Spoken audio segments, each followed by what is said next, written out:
Okay, good morning, everybody.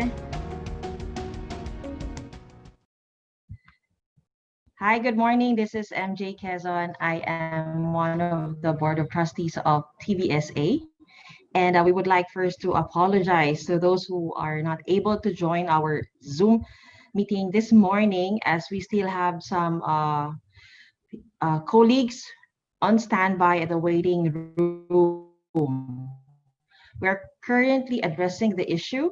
So far, we have reached the maximum capacity and we have booked with Zoom 1,000 participants for today's Zoom meeting, anticipating your excitement to join us today. Again, we would like to apologize. And for those who are unable to join or still in the waiting room, we would like to request you to please open your Facebook page and your Facebook account and visit our TVSA Facebook page. We are running live as well as to our YouTube channel. That's TVSA INC. We will flash the link later on. However, if you want to have the live stream, we have this streaming in our YouTube channel. So please go to your YouTube account and type in TVSA Inc. INC. So we are live broadcasting in that channel. Okay. So again, thank you very much for taking the time to join us this morning. And good morning to everybody, Luzon, Visayas, and Mindanao. And before we proceed with our program, I would like to mention some of the reminders for our guidelines or house rules for our meeting today. So again, we have activated the automatic mute button. For those who will not be allowed to speak yet, we have the activated automatic mute. And later on, for our Q&A, those who would like to speak, you may click on the raise hand button, which can be found at the bottom of your, if you're using a laptop, you have the participants button, and click on that, and you can click on raise hand to be recognized. And we will be the one to unmute your microphone. Okay. And for those who would like to open their video, you may do so, but please be mindful that if you would be doing some unnecessary movements or other activities which you think is not suitable for our meeting right now, kindly please close your video. Okay, we don't want to see any unnecessary images during our meeting. Thank you. And it's also recommended that you wear your headphones for clearer audio. We don't want to miss any information that will be shared to us by our very important and beautiful resource speaker today. Okay. My colleagues are still working at the back office. And for the time being, we will be asking you to the usual, to answer our survey, just to check which part of Philippines are you right now, which region, who has the most number of attendance. We're talking about region 1 up to the Caraga region, Soxargen. So I will be asking my colleagues to flash the survey, which I will be asking you to answer. Today will be a participation we will be expecting for your active participation and to focus on our discussion today. Thank you. I see also some messages in our chat box. I will go through it in a few minutes. Hello, I see some friends saying hi. For a moment. Okay. Now, it would be great if you are holding on to your printed material, which is the TESDA Circular on 062 for your easy reference. And so far, we have 100 participants. And looking at the participants tab, it would be appreciated if you can rename your Zoom profile with your full name, that's first name,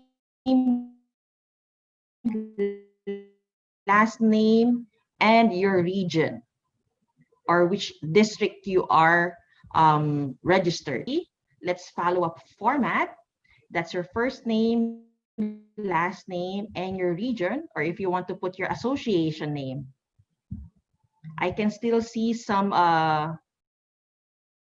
profiles here, which is from the call. So please kindly rename your profile so we can address you properly.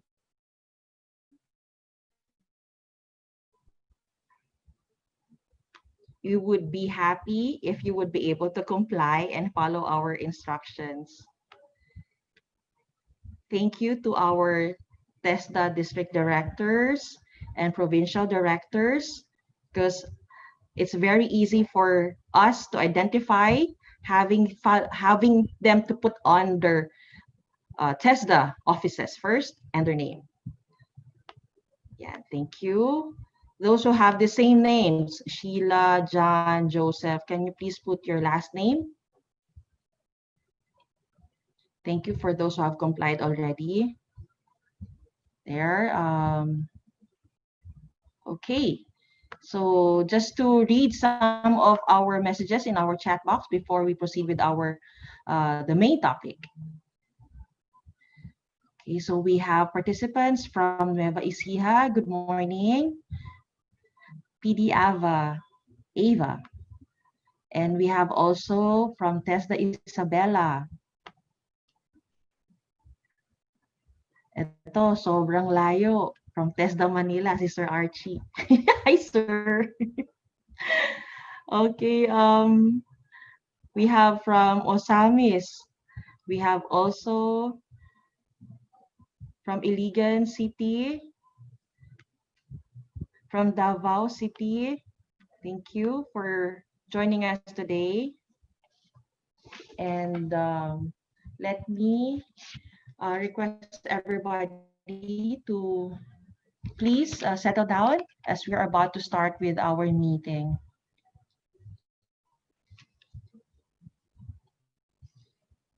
We'll have our opening prayer first.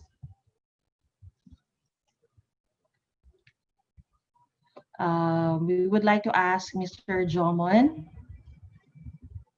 to join us for our opening prayer.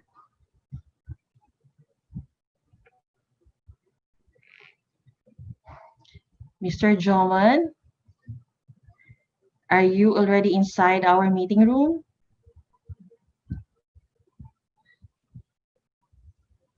Okay.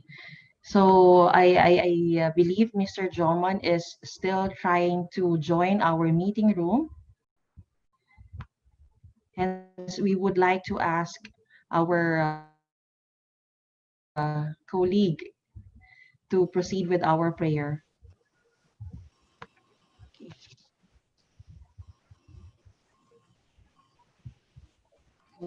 For the meantime, um, I'll be happy to offer a prayer for us today, since Mr. Jomon is unable to enter yet our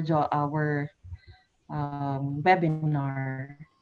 Okay, so everybody, I would like you to please put yourselves in the presence of God. In the name of the Father, the Son, and of the Holy Spirit. Amen. Dear God, thank you for everyone that has joined us here today in this first National TVET meeting. For each mind and heart that feels the presence of this platform, we thank you. Only you truly know that we are setting out to accomplish today. We have talents, abilities, and time to work. We also have our daily and future concerns at heart. We say that we are dependent on you and our loving Heavenly Father. We come to you this hour asking for your blessing and help us as we are gathered together. We pray for your guidance in the matters at hand and ask that you would clearly show us how to conduct our work and business with a spirit of joy and enthusiasm. Give us the desire to find ways to excel in our work and service to our stakeholders. Bless this meeting today, all those present, as well as the lives of those we will encounter afterward. Ready us to make every moment count. We ask this in the name of Jesus Christ, your Son, and the Holy Spirit. Amen. In the name of the Father, the Son, the Holy Spirit. Amen. Okay. Thank you. So good morning, my dear participants, our RDs, PDs, DDs, and my TVSA Board of Directors, our association presidents and officers, our concerned citizens, and TVI administrators. So I hope you had a very good breakfast. Walang masyadong traffic, those who went to their offices, and everybody's healthy today. So again, we are having our first National TVET meeting, an online meeting. I guess this will be part of our new normal for the coming months. And we will be discussing today the guidelines in implementing the flexible learning in TVET. Okay. This is being brought to you, of course, by our association, the TechBox Schools Association of the Philippines Incorporated. And we are live via YouTube. So for an alternative medium to watch us or to participate, just go to YouTube channel and our Facebook page. So again, I will be asking our colleagues to pull up the survey just to check on our attendance today. Which region has the most number of attendance? My name is MJ, Marites Joan Quezon. I'm sure kilala niyo na ako, suki na ako dito. So I will try my best to do this properly. And this webinar is being brought to you by our dear and dedicated and passionate, syempre magkakampi kami. My colleagues in TVSA, of course, my beautiful sister kapatid, Miss Emmy Panganiban, my colleague, Mr. Arish Atavano. Miss Emmy is our floor director. Pinromote namin mga sarili namin. Arish is our technical director. Myself, wala lang, muse. No, I'll be moderating this meeting to the best of my ability. And we also have Miss G Ortiz, which is our overall technical associate. Yeah. So I'm also doing the Facebook creating of events and interactive modules in our Facebook. And of course, our mother, Engineer Marjorie Mendenilla, is our head of the creative team. So there you have it. So the people behind all this meeting. So nice to meet everybody. Thank you. And moving forward, let me just brief it those who doesn't know us until this time. Mga hindi pa kami kilala, let me just briefly introduce to you who is TVSA. So TVSA, of course, is a national organization of private technical vocational schools established to promote the interests of the technical vocational education and training. So TVET, that's TVET, okay, sector, as well as to serve as the sector's voice on all matters affecting the plight of the members. So this photo was taken last year, I think, from our quality forum, national forum last year. Ako yung naka-master dyan sa harapan. Thank you. Our mission and vision. Quickly lang, I know you're very excited to see our DDG Rose and Sir Dave. Mission, TVSA is committed to contributing to the development of technical education and training. And I have some chat messages popping up. Technical vocational education and training, and to support the growth of the private TVET in the Philippines. Our vision is to be recognized as a recognized organized association that champions TVET in the Philippines. So our search word is champion, and we would like to live by it. Thank you. More about TVSA. All right. And of course, our father, I mean, the head of TVSA from the beginning. We would like to ask Dr. Horacio Montefrio to welcome everybody in this very important and memorable meeting. Dr. Horace? Thank you, MG. Thank you, Doc. Good morning, Doc. Please. Good morning. Welcome everybody. Thank you. Pleasant good morning to all. Welcome to the first National TVET meeting on the discussion on the guidelines in implementing flexible learning in TVET.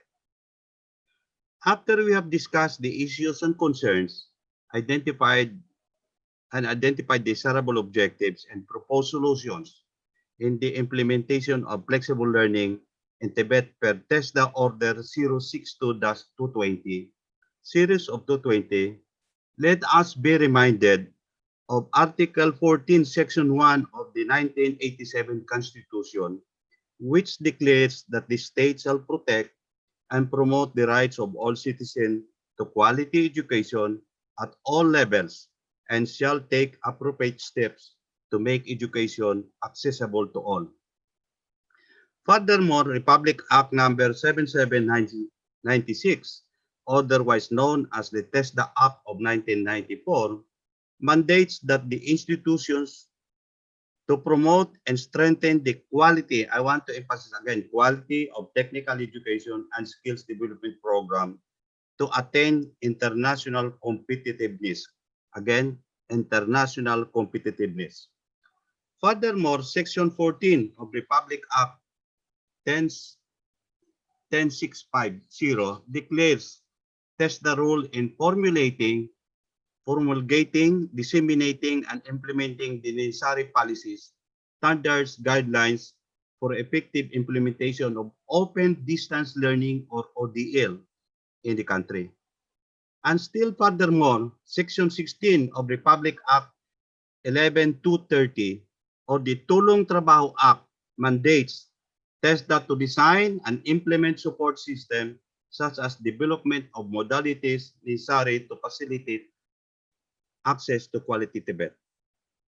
Quality TVET and international competitiveness are clearly expressed in the 1987 Constitution and all of the Republic Acts just mentioned.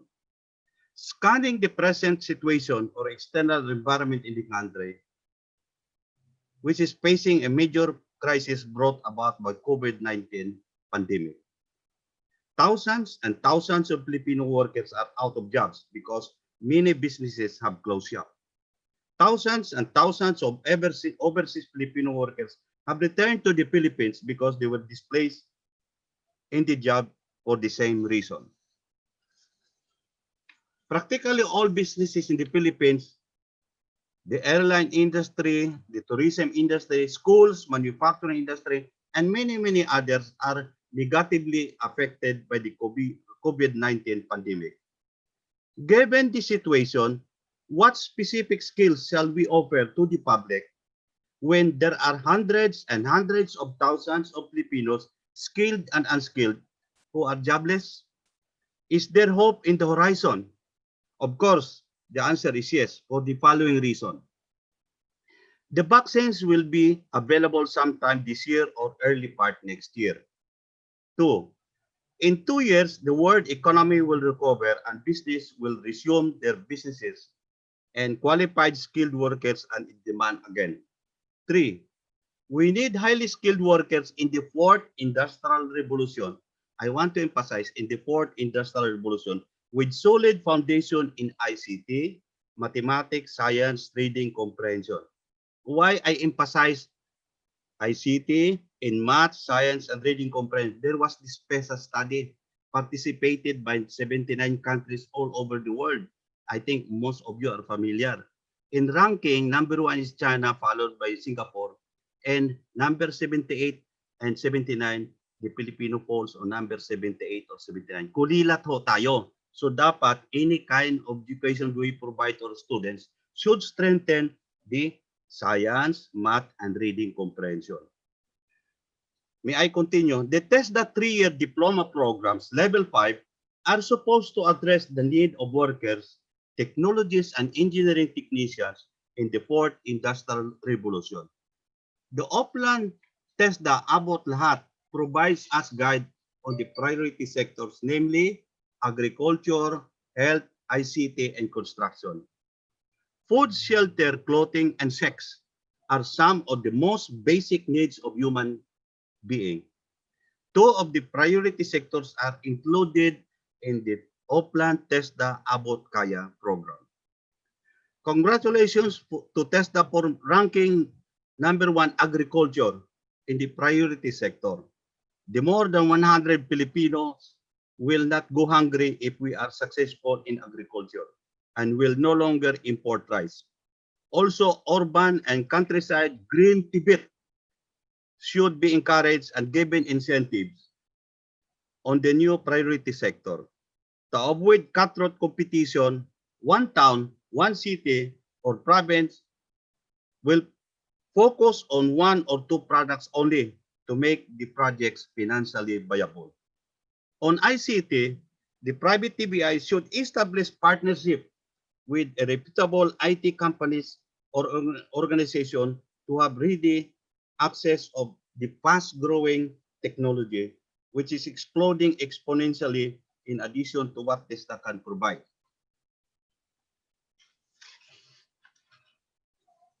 There are certain positive developments that are favorable to private education recently. One is the PESA Act, or the Philippine Economic Stimulus Act. Said PESA Act provides emergency subsidy to cover COVID-19 impacted tertiary students in private and higher education institutions. So, maraming financial assistance yung PESA Act na ito, and it was authored by more than 200 congressmen. Tapos na sa second reading, and I think this week it will be third reading, and definitely it will pass Congress. So malaking tulong sa atin yan sa private TBIs. And then there is the Senate Bill number 1526, the National Education Council sponsored by Senator Win Gatchalian, aim to strengthen the collaboration between DepEd, TESDA, and CHED. Walang synergism yung tatlo. In synergism, synergy, sabi nila, 1 plus 1 plus 1, or TESDA, CHED, plus DepEd is supposed to be equals to 3. But pag nag-synergy yung tatlo, it will be 1 plus 1 plus 1 is equals to 5.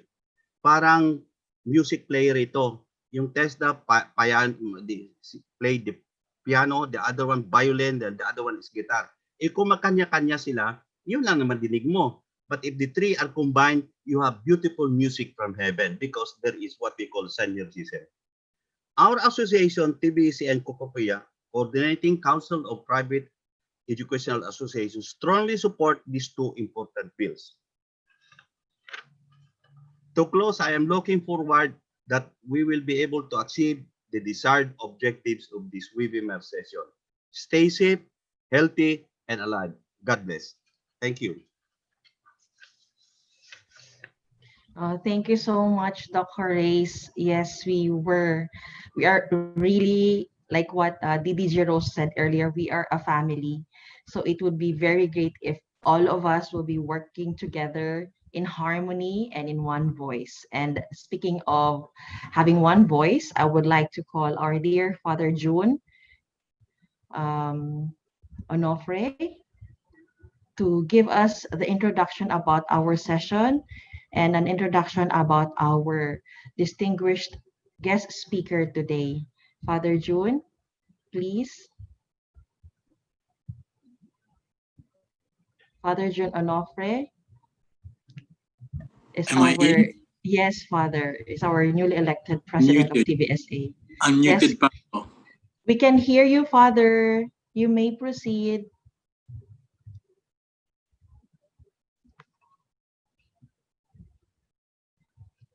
Hold on, Father.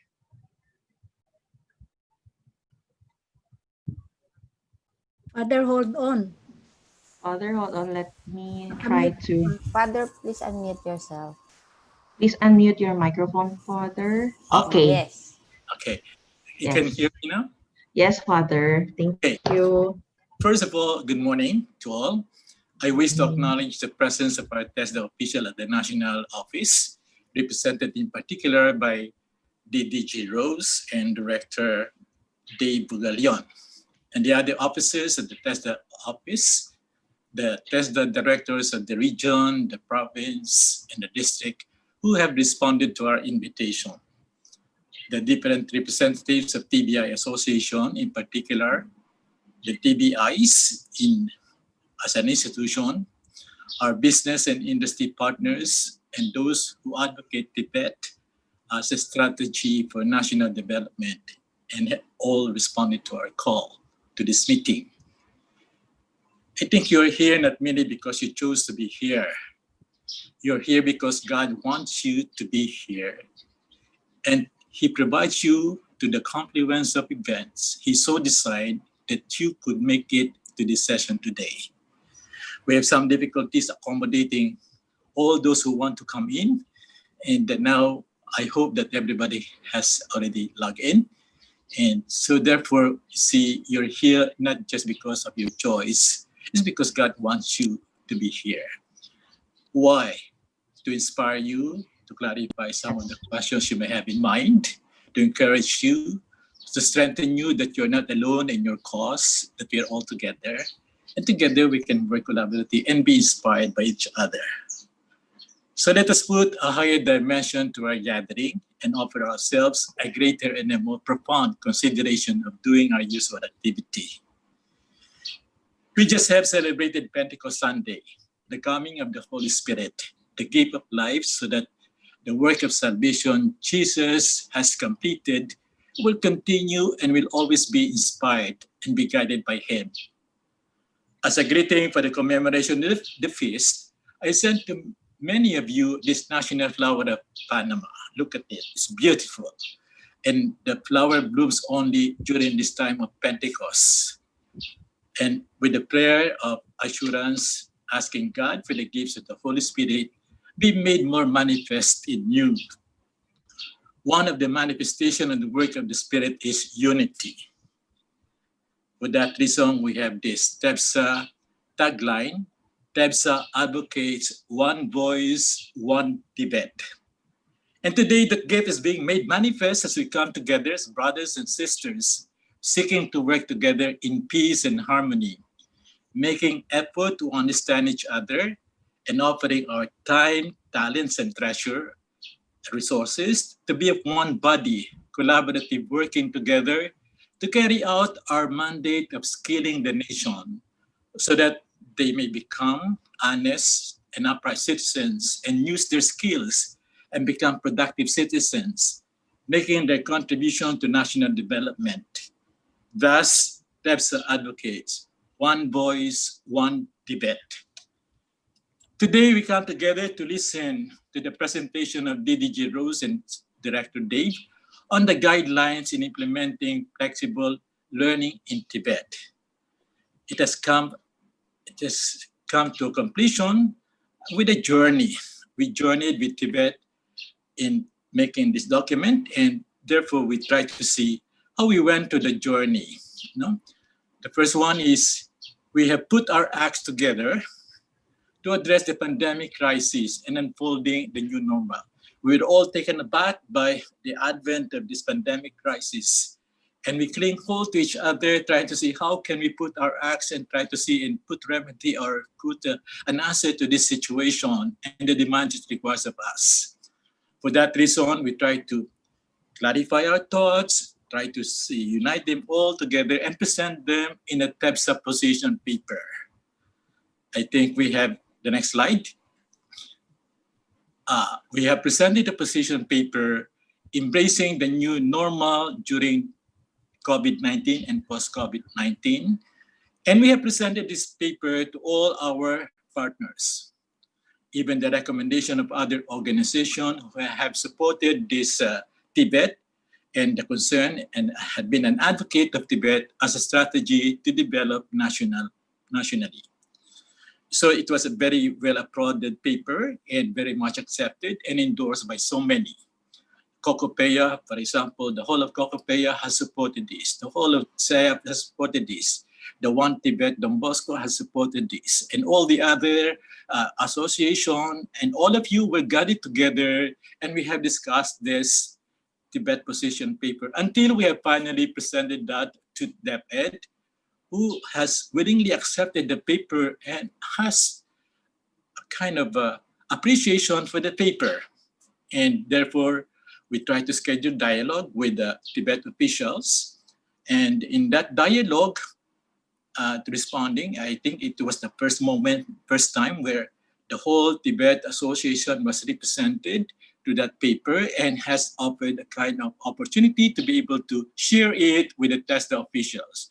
And they gladly accepted that and accepted us to a forum and dialogue with them. And it's the first time that we see that a real dialogue has happened because there was a listening ear, accommodation of what our learnings and longings we were trying to communicate to them. Until finally, it was decided in that dialogue, that conversation, the creation of TWT, because they were preparing their guidelines on implementing flexible learning. But then as they listened to us, they tried to input our input, and I was, let me say, appointed as chair of the TWG on flexible learning. And as appointed by TESDA, I gathered all the membership and tried to see how we can put again our acts, and therefore invited resource persons from SEMEO, from UPOU, from PCCI, from PBED, and all other association that champions Tibet as a strategy for national development. Until finally, TESDA worked on the finalization of the flexible learning, and now said, let's have a common understanding of this circular by TESDA. Therefore, let's try to invite them so that we will be able to understand them the way they try to communicate it, and therefore we'll have one interpretation in the implementation of that. So we said, it's good that also the regional directors, the provincial directors, the district directors will join us so that they can feel the sense of how the TVIs are thinking, are finding difficulty in many ways, so that we can have one interpretation, one implementation, and one understanding, and therefore we are all together with this kind of disposition of openness in what we try to express to one another. So this is the focus of this gathering. Let's have a clear understanding. Let's try to clarify our minds with regards to the implementation of this. What are the things that perhaps we might find difficult, or what are the things that becomes hindrances in the implementation? And so this is the forum for that. So we all welcome you, and we look forward for this very important gathering of minds, gathering of our thoughts, and clearing all our understanding, so that we have one heart. This is the thing that is very important. We have one heart together, and one mind, and one force moving along to the same mandate that we have of helping people gain the skills so that they become productive members of society and make their own contribution to national development. So I hope with this kind of, synthesis of what we want to happen, we all join with open ears and open minds and open heart to the presentation of Deputy Director ROSANNA URDANETA. And I'm supposed to introduce her. I will not introduce her by trying to see the long list of accomplishments and all this. I do it in a very personal way. I have met Dr. ROSANNA in many forums, and I was invited by her in several forums to be a resource speaker, and in TESDA, and had a close coordination work, particularly in the last year now, where diploma program was created. When I took initiative in presenting to TESDA a model of diploma program where it is industry-led. And it was with the help of Director Aimee Taganas, whom I met in several forums, and decided let's work on a diploma program, because there has no diploma program yet approved at the national level by the TESDA board. So we attempted to produce a model, and we tried to do that. There's a whole story about that, and maybe it's one forum that we can discuss about the creation of a TESDA diploma program. I found myself almost every day working there in TESDA, trying to organize this one. And I was telling Aimee, let me have a table there in your office where I could work. And became very close in a working relationship with them. And every time I would have difficulties, I would rush to the offices of these people, and always an opening door and trying to pour out my heart in every difficulty that I met in trying to do the program. And I found them very, very well accepting, and with understanding and open mind and openness. So this is the joy I have of working with them. And I hope that we will continue this kind of attitude, this kind of disposition as we work together with our TESDA officials. So here I am to introduce to you the person, a lovely person, and we can have a working relationship very well with her, our Deputy Director General, ROSANNA.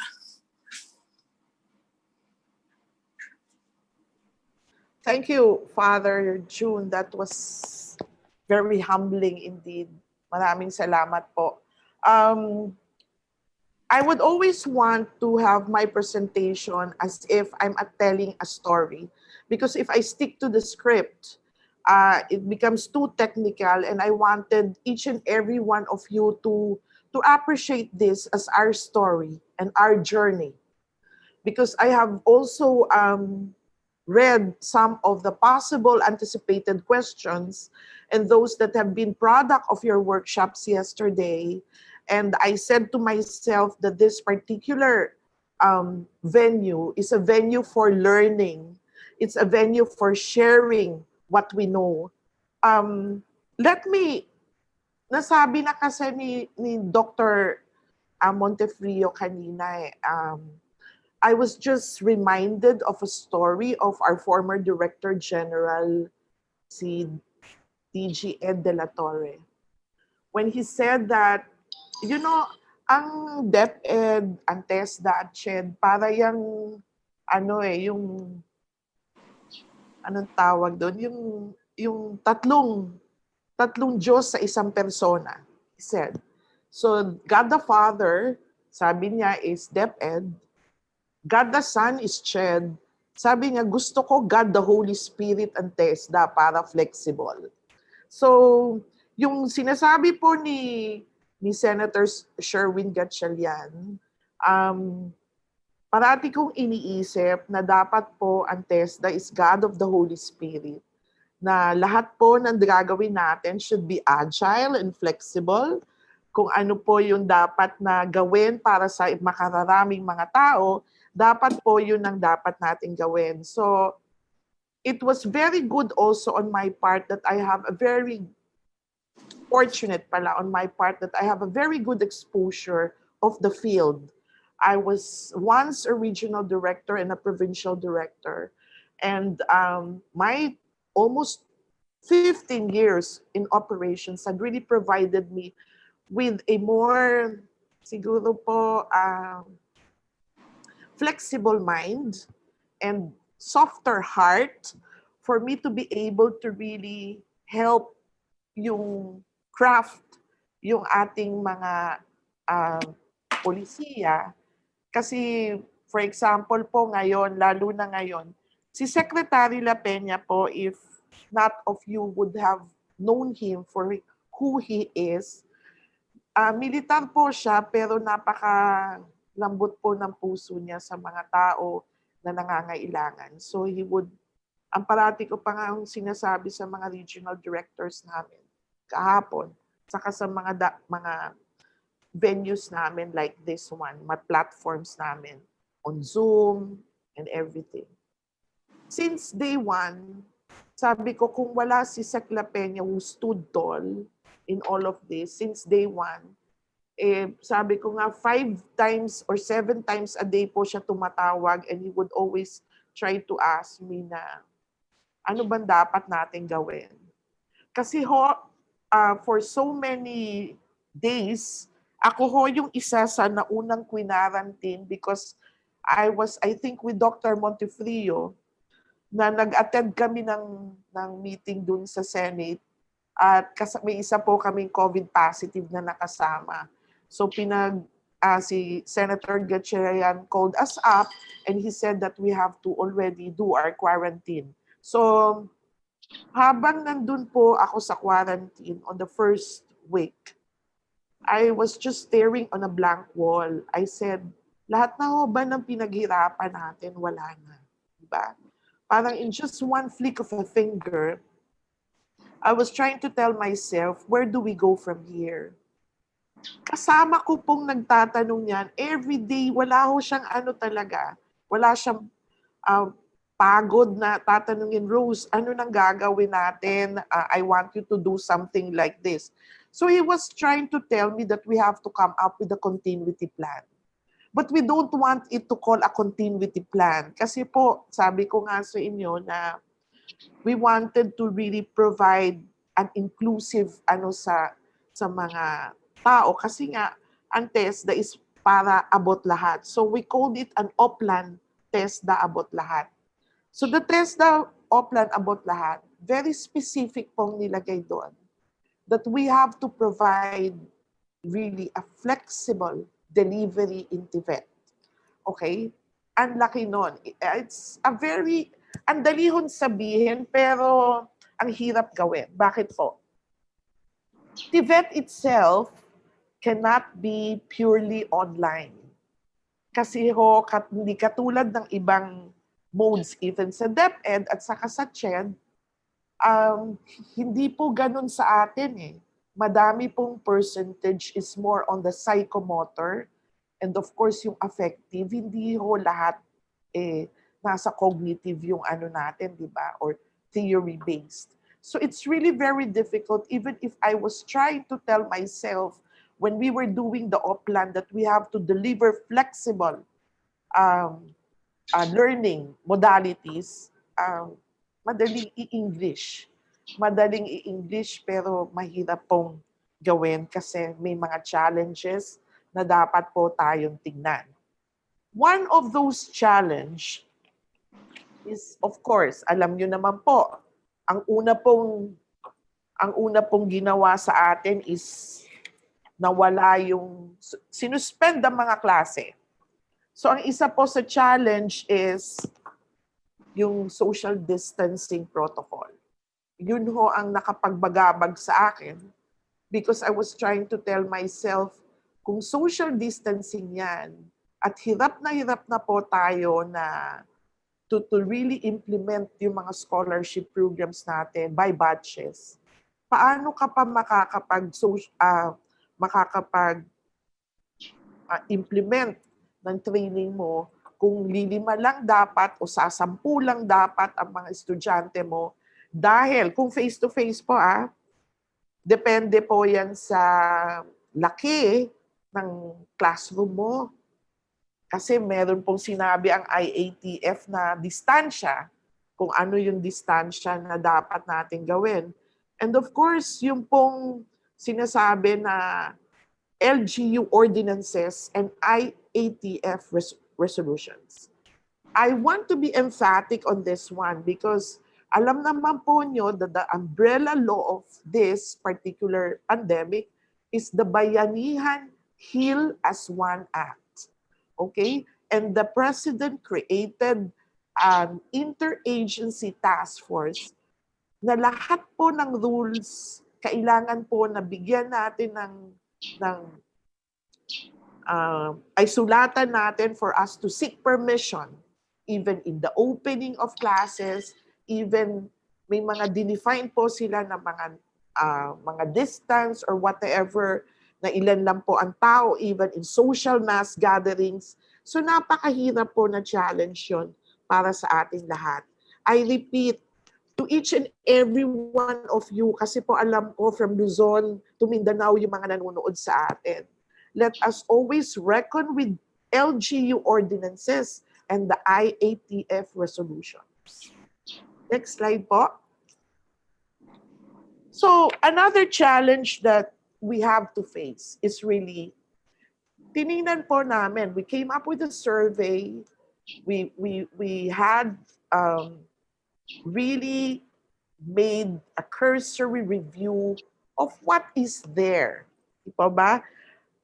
The preparation of people. If we're going to introduce the flexible learning, fortunate po ako and the likes of Dr. Gayona, tapos po sila Director Sunico, and then sila Director Makapili, because we have the advantage of really going out of the country and spending a lot of time studying all the delivery modes in TVET. Like we have studied in the best of the best schools po in TVET, and iyan po is pinaparating namin sa inyo lahat kasi we wanted you to understand that hindi po tayo sa TESDA, hindi po tayo nag-start from scratch. Meron po tayong mga alignments with other countries, benchmarking with other countries, because we wanted to know kung paano po tayo magkakaroon ng flexible delivery ng Tibet. Kung una po kasi napansin namin dun sa review namin is that hindi pala lahat, the realization that a lot of our schools, even our own, did not follow the competency-based approach. Kasi kung finalo po natin yung competency-based approach, it would be easier for us to transit from the normal, the old normal, to a new normal. So, yun ang realization namin. Another one is that, let's face it, we are inadequately prepared. There are some na magagaling na po, pero hindi naman na po nagtuturo because administrators na sila. Ibig ko pong sabihin doon, the likes of Father June, hindi ho siya nagtuturo, mas more administrator.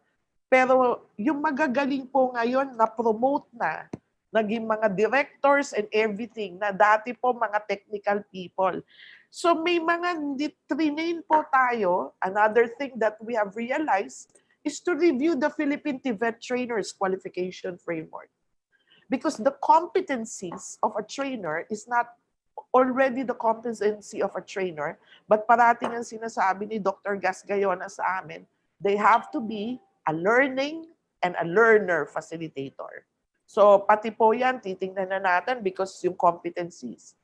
Kung learning at learner facilitator ka, dapat magaling ka po sa flexible pag mag-come up ng mga different learning materials in order for you to really provide a good for flexible delivery system.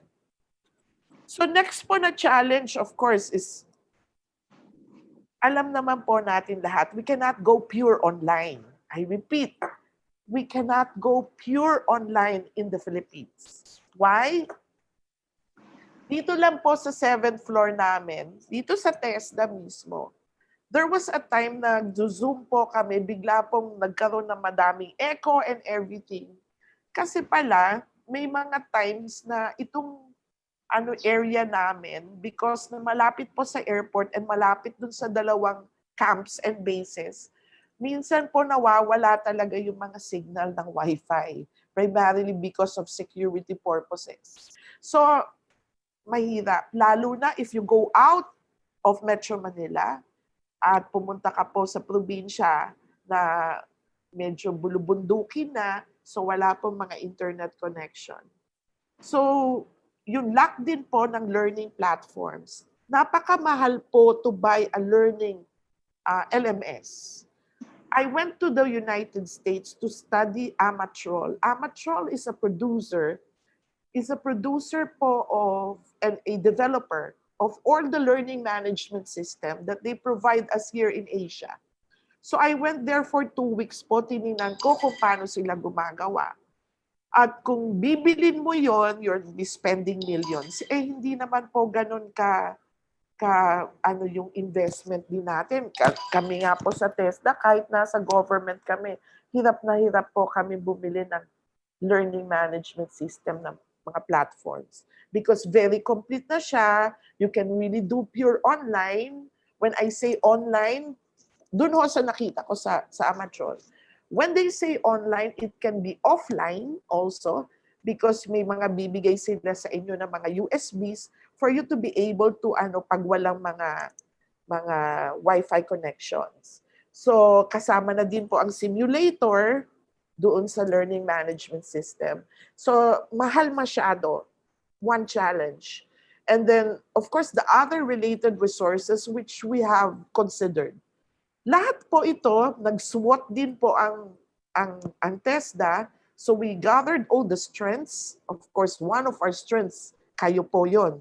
At saka kami, because of your expertise and our expertise. But the weaknesses and threats, inilista po namin yan lahat. Kaya po, ito po yung naging, nung pinag-aaralan na namin ng mga bagay-bagay when we were doing our continuity plan or TESDA abot lahat, yan po yung mga lahat talaga ng mga challenges, yun ang tinignan namin. So, in all of this, ano ba yung sasabihin natin response? Of course, to adopt. Kulang ho ito, adapt and adapt a flexible learning delivery of TVET. Noon din pong nag-survey kami, nakita din po namin na may mga eskwelahan na meron na po silang sariling platforms. So, minsan nga, ginoke ko si Director Sunico kasi he said in one of our execom, pwede na ba kaming mag-run ng klase namin? So sabi niya, online ho, kasi meron na po kami mga eskwela sa NCR. Eh, ako nga ho, kung pwede lang at IATF ako, sasabihin kong okay, go. Pero ang ginawa po ng secretary natin, meron na po kami mga guidelines dyan.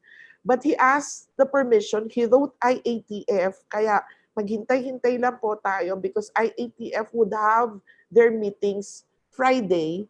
Tapos kung Monday next week, ilalabas po nila yung resolution, sana po makasama na yung query or permission, seeking permission ni Secretary na makapag-umpisa na po tayo ng June. So now, we have, in conclusion, the response to the many challenges, we have to do a flexible learning delivery.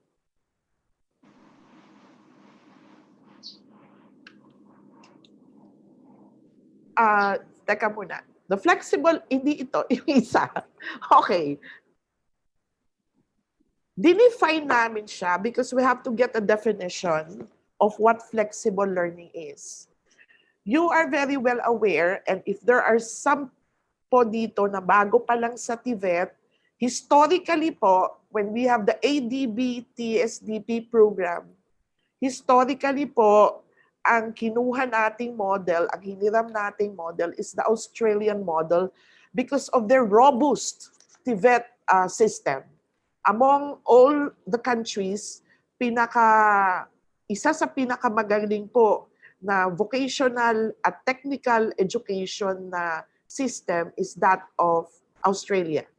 So, dun po kami kumuha kasi sabi ko nga po, matagal na po ito sa amin, kaya nga sabi ko, tumanda na kami nila Director Gayona, Director Talavera, Makapili, sila Jean Sinico. Halos lahat po kami nakapunta na sa Australia primarily to study their system. So, ang flexible learning po is defined ng National Center for Vocational Education Research in Australia as the provision of a range of learning modes or methods, giving learners greater choice of when, where, and how they learn. So, take note po hindi ito, yung flexible learning is not the provision of learning modes. Na ang iniisip po natin is kung ano lang yung mabibigay natin. Dapat ang isipin natin at the end of the day is yung learner. Yung learner kung saan, kung ano at paano na sila matuturuan or how do you call that in Tagalog? Yung matututo, something like that. Ngayon, I want you to go back.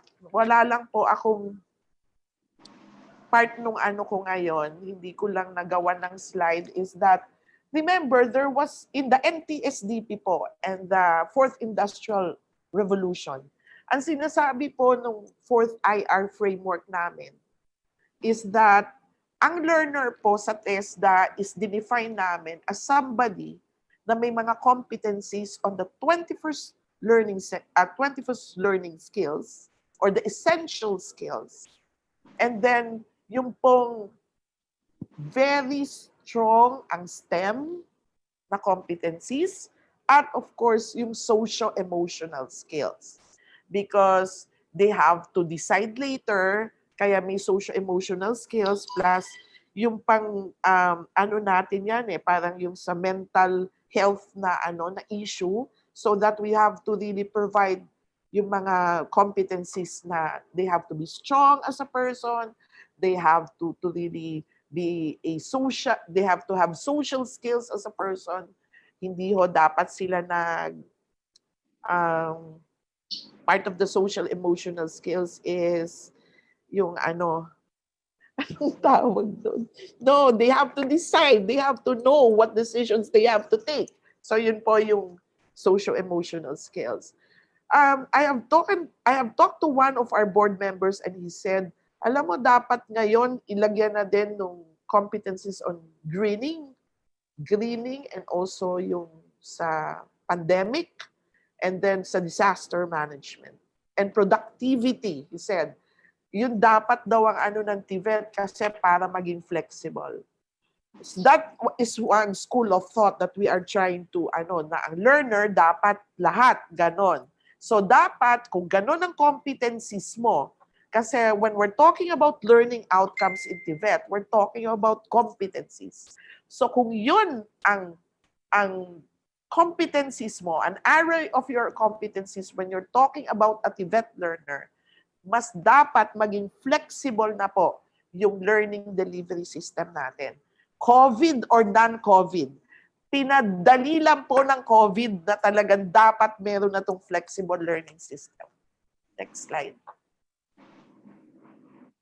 So the conceptual framework na after the TWG, si Director Dave po, and then I also, hindi nyo nakita, but I sneaked through that particular TWG. Tapos, ang dami pong discussions eh. And then, to simplify it, to simplify all the discussions, because dun kami naging grounded lalo, parang nakita namin na talagang dapat pala in all of those things that we are going to do in the succeeding, lalo na po sa structural phase, talagang dapat we as one family, both TESDA and the TVET sector, should really sit down when we're doing conceptual frameworks. Kasi ito po ang naging produkto ng technical working group. Simple as it is, ito na po talaga yung pinakasimple na pwede nating maintindihan kung ano ang flexible TVET learning delivery. Ang sinasabi po dyan is that merong delivery system na we all know that's face-to-face and that's traditional. In all other, sa UK po, the secretary and I were there, hindi na ho sila gumagawa ng malalaking eskwelahan because they are now coming up with virtual academies, di ba? But of course, traditionally, yung face-to-face, yan po yung kampante tayo kasi nakikita natin yung tao, nakausap natin. Hindi po katulad ng ganito, ang nakikita ko lang mukha, 5. Kami po nila, Dr. Montefrio, si Father June. The rest of you, sana I wanted to pero matatabunan na po itong screen ko. So, in face-to-face, ang dami pong advantages ng face-to-face, but not in a pandemic situation like this. So, ang sinasabi po natin dito is that face-to-face, we defined it, is the traditional learning delivery mode where the knowledge, content, and skills component of a TVET program are both delivered by the trainer at a classroom and workshop areas in the school campus. So, remember, face-to-face is one, flexible. Number 2, online learning po. A learning delivery mode where learning takes place outside the classroom using primarily or entirely the internet-connected computer or mobile device. This is preferred for TVET programs that require no or limited use of large and or complicated learning equipment. Katulad po ng ICT na qualifications, talagang pwede po natin siyang i-pure online. Pero katulad po ng construction, mahirap unless may learning systems ka nga na ang mahal-mahal. Because one simulator po, na detached pa sa learning system yung simulator is already 1 to 2 million. Eh yung pahong buo na nandun lahat yung competency levels plus qualification levels. So, napakamahal po nun. Third is the blended learning. May discussion po kami sa cluster namin kasi pag sinabing blended, sasabihin, yung blended is face-to-face plus any other na pwede mong isama is blended. But we look po in the international definition of what blended is. Blended is face-to-face and e-learning. So yan po yung ano namin na I wanted that each and every one of us should have a shared understanding that blended learning is face-to-face and e-learning. Okay? Online learning po. Yun po ang blended. Okay? For the part of the flexible TVET learning delivery is distance learning. Traditional learning modes that takes place outside the training institutions for both the knowledge and skills components with the use of print learning materials and non-digital electronics resources. Sabi nga ho kahapon ni Dr. Gayona, product siya nito. Ito ho talagang hirap na hirap ako kasi sabay po kami nag-aral sa SAID noon. That's a distance learning mode. Parang hindi ko po nakayanan na talagang hindi ko nakikita parati yung teacher ko. Kasi every time na nakikita ko na po yung mga instructions sa modules, ang gagawin ko po, titingnan ko ang computer ko, titingnan ko ang libro ko, pero gusto ko na uling kumain. So, yun po, medyo nag-a-adjust pa ako. That was way back. Kami ni Director Gayona sa Antipolo, that was way back, I think, 1990s pa po. So, ito po yung alam natin, and even the correspondence schooling, di ba? Yung TV, radio. So, babalik po tayo doon kasi product po din ako ng Sesame Street Academy.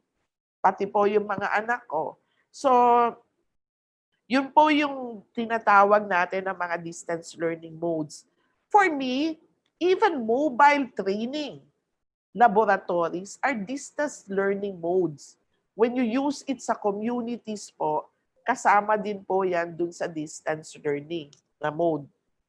5, combination of distance learning. So remember po may pang-fifth tayo and that's a combination of distance learning and face-to-face.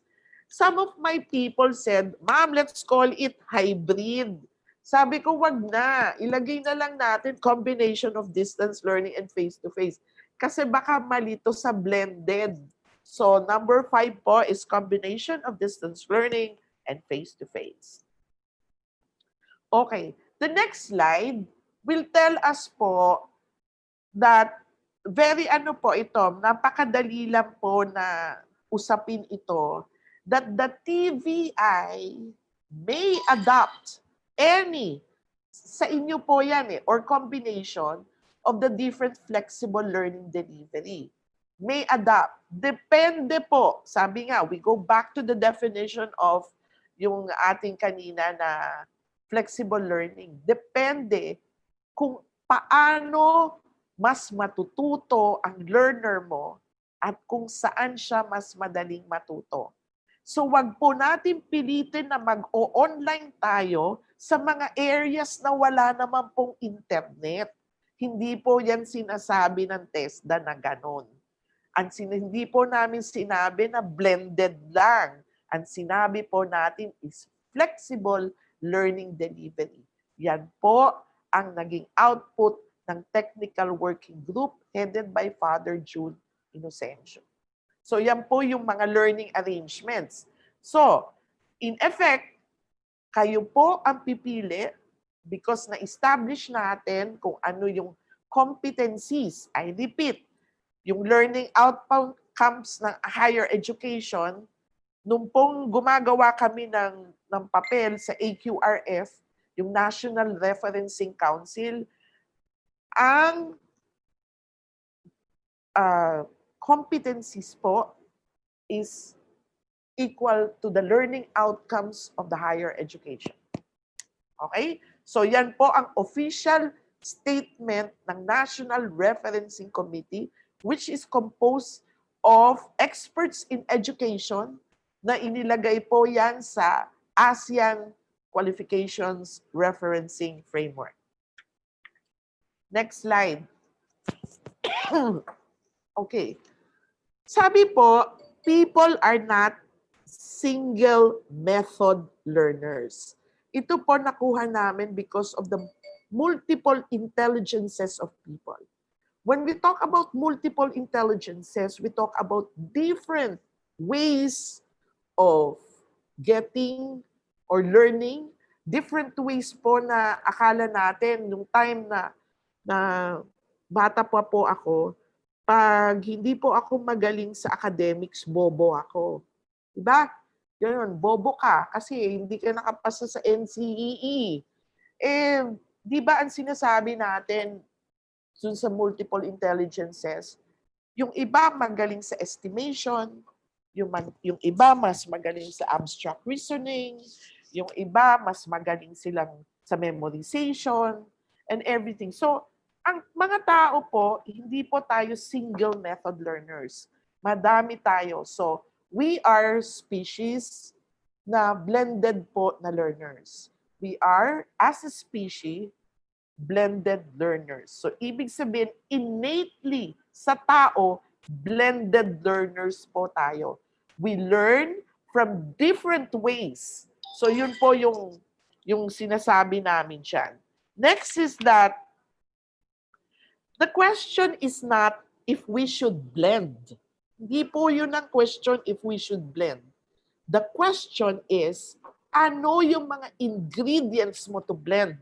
That's why nung unang technical working, nung una po nating consultation, I was telling already, you know, pwede mo ba i-review nyo yung mga curriculum nyo? Kasi nga, if we're talking about new normal, at sinasabi po ni Dr. Montefrio noon and Father June, please trust us. Diba? We know we have to establish, alam natin yung learning outcomes natin. Please trust us kung anong method. So, yun yung sinasabi. Anong mga ingredients ang ilalagay dyan? Yung pansit po, iba-iba yung mga pansit, di ba? May pansit na nabibili tayo sa Binondo, may pansit ho na nabibili tayo sa Tuguegarao, yung may sabaw-sabaw, at iba-iba pang klaseng pansit. Pero, meron hong talagang pansit na masarap. So, pagkain na naman. No? Ibig sabihin, ano ba yung ingredients na nilagay mo dyan? So, it will dictate the quality of your graduates later. Kasi isa pang usapin po na titingnan natin is that if you have kasi a learning management system platform, hindi po mahirap eh. Bakit? Meron na doon kasamang assessment sa learning management system. Since wala po yan, yun yung tanong namin na kailangan po i-review nyo din yung mga institutional assessment nyo. Yun ang binilin po namin sa mga taga-TESDA. Yung institutional assessment ng mga tao, if we will recognize it, dahil hindi pa nga ho pwede mag face-to-face, yun sa assessment natin, the usual, if we're going to recognize it, make sure that the institutional assessment will really measure the quality of the learner in terms of the competency requirements. Hindi po natin pwedeng bola-bolahin ngayon kung talagang hindi pa ho magno-normalize, hindi pa tayo mapupunta doon sa wala na mga quarantine So, kailangan po talaga na come up with a strong, robust institutional assessment. So, yan, titingnan po namin yan at together with you, kailangan nating tingnan yan. So, what are the parameters in implementing flexible learning delivery? So, ang mga parameters naman po na sinasabi dito, ang pinaka-major po nating titingnan is the curriculum. If one is opting to adopt online delivery mode, ang una po namin tinatanong, you will be asked to present your curriculum, indicating how and when are you going to adopt online learning and what will you be needing. So yan po yung kakailanganin natin tingnan when you will use online delivery mode. In generic term, you will need to present your digital contents. Kailangan nyo pong i-present yan sa amin sa TESDA. These digital contents may be in the form of streaming video, animation, interactive presentation, or text presentation. So, yun lang po ang hinihingi namin na ipakita nyo sa amin. Make sure that you give or to show our provincial directors that you have evidence na meron talagang kayong mga sinight namin na mga digital contents. Okay. These digital contents are ideally organized in a web-based learning management system. So, kung nakabili po yung iba ng learning management system, alam po na doon sa learning management system, lahat po ng kailangan nyo, you don't really need somebody to develop. Even the curriculum is part of the learning management system na pwede nyo na pong bilhin. Pero sabi nga namin, masyadong mahal. A learning management system, sabi nga, is a tool that will allow you to hindi na prepare it, to deliver your lessons already according to the instructional design, collect responses to learners, and provide feedbacks to learners, even to monitor. Ito ang pinakamatindi ngayon sa flexible. You have to monitor the progress of each of the learners. Okay? Kasi yun yung magdidictate sa atin ng quality. Basically, it is a teaching and learning tool integrated into one web application. But we're not saying na yun yung kailangan na ipakita nyo sa amin. No. Kasi baka may mag-react po dyan na bibili kami ng learning system or management system. We're not telling po na bibili kayo. But if you can come up with something, so yun po yung challenge sa atin ngayon, hanggang sa marating natin yung new normal. The LMS can serve as a virtual space where teachers can teach and communicate with learners, check and monitor learners' performance and progress. So using the LMS, as I've said, will require big investment on the part of TVI. As such, we are indicating that flexible learning guideline, the TVI may also use other methods. Nasa guideline po dyan.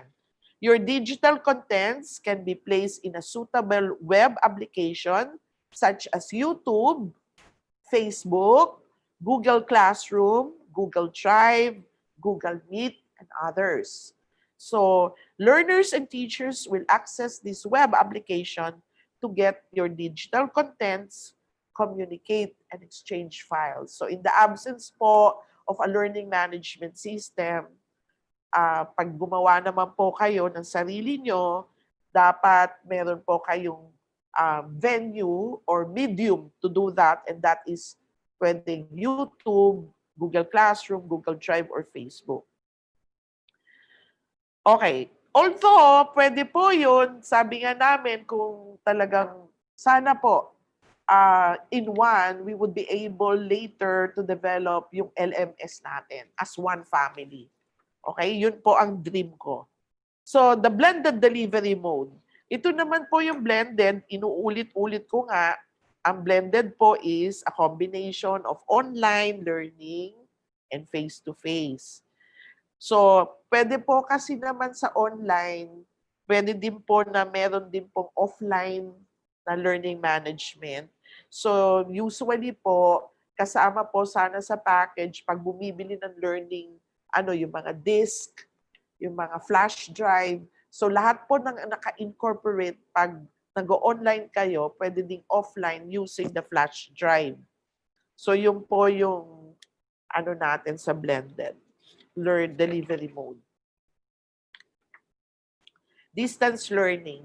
Of course, we all know na itong distance learning sa matagal na panahon na po natin to nagagawa. Sabi ko nga, product po ako ng Sesame Street Academy at ang mga anak ko. So, ano pa yung batibot? Yung mga batibot, yung sa Knowledge Channel po, baka pwede kayong ng partnership with PTB4. So, titingnan din po namin kung ano magagawa namin sa TESDA on this one. So, we could have, dati po meron kami sa Knowledge Channel eh. So, tingnan po natin kung ma-revive natin yung memorandum of agreement namin with them and also PTB4 because madami po na pwede din, even PTB4 has its own radio station, yung radyo ng bayan. So baka po pwede natin magamit in far-flung areas. So ito po yung sinasabi, katulad nga namin, product kami, ang ginagawa po dito is that minsan pinapadala sa amin kung ano yung dapat na modules na i-take namin or ini-email po sa amin or tinetext sa amin. So that meron pong designated time, sasabihin ng teacher that you have to submit this and you have to present this to me. Minsan nagwa-one-on-one po kami or minsan nag-ano po kami sa ganito, sa Zoom. So yun po yung, kung wala naman po, then yun nga, usually the teacher goes to the student. Naalala ko lang po kasi yung nung pumunta po kami ng mga taga-TESDA sa London, yung mga estudyante po doon, one-on-one talaga pong binibisita ng mga teachers when they are in a supervised industry learning environment. So sabi ko, sana ganun din yung mga teachers natin dito, iniisa-isa talaga nila yung progress ng estudyante nila. Next is distance learning. Tapos na po tayo dyan. So, yun na po. Maraming salamat po kasi thank you na yung susunod na ano ko. Ayaw pong ilipat ni Charlene sa thank you. So, thank you very much. This is just the first part. This is just an overall, I just set the scenario. But I wanted you to listen also to the second part, which will be tackled in detail, yung pong guidelines, so that each and every one of us must have and should have a shared understanding. Pagkatapos po, alam niyo po, yesterday, kasama po namin ang Director General. Umupo po siya sa Zoom namin for us to be able to have a shared understanding among all our regional directors. Talaga pong kung 2 oras yun, 2 oras po siya na umupo sa amin. And for us, kasi dapat alam namin ang definition. Okay? So, ang definition po nito is, sa mga bagay-bagay na to is hindi po cast in stone pa. Kasi ang sinasabi ko parati kay Director Dave is that let us have this particular time for us to learn everything from the TVI's experiences, from the TTI's experiences, so that by 2021 to 2022, we would be able to have our own definition of what flexible learning is in a TVET context in the Philippines. Because tayo ho ang nag-define na nasa sarili nating definition. Gusto ko hong malaman lahat ng experiences nyo. Ang sabi ko kay Director Dave hanggang December, so that we would come up with a more robust and more quality na information regarding what flexible learning is, so that we would be able to come up with a documentation and we will be able to really, sabi nga ni Director June Sunico kahapon, to document all the community of practices for us to be able to have one solid Philippine version of flexible learning delivery in TVET. Yan po ang introduction ko sa susunod po na magre-present ng guidelines ng TVET. So si Director Dave is already on queue. Director Dave?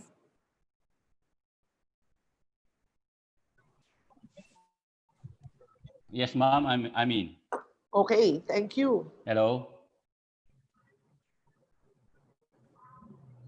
Yes, sir. Please proceed, So, Sir Dave. Can I share? Can I share my presentation? Yes, sir, you may. Okay.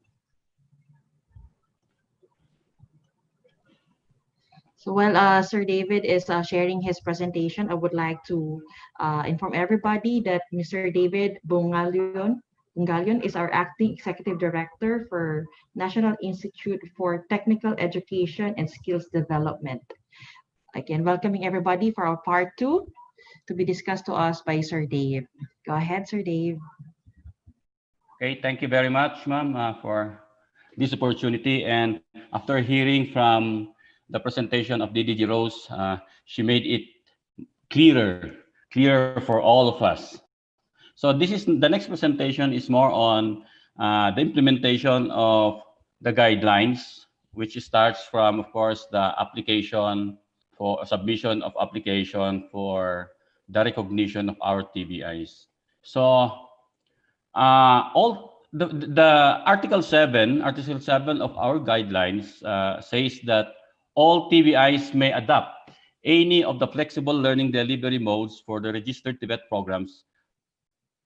This should not be re-registered, but to operate under its existing registration, provided that the following requirements are submitted physically, and if it is not possible, through online submission to the TESDA provincial office. And ano po yung mga requirements? The first requirement is the letter of intent to be submitted by the institution, wherein the letter of intent reflects the flexible learning delivery modes that it intend to adopt in the implementation of their registered programs. The other requirement is the copy of the Certificate of TVET Program Registration, although meron naman na ito doon sa provincial office, but to facilitate the application, mas maganda na lang paki-attach na rin yung certified true copy of the CTPR.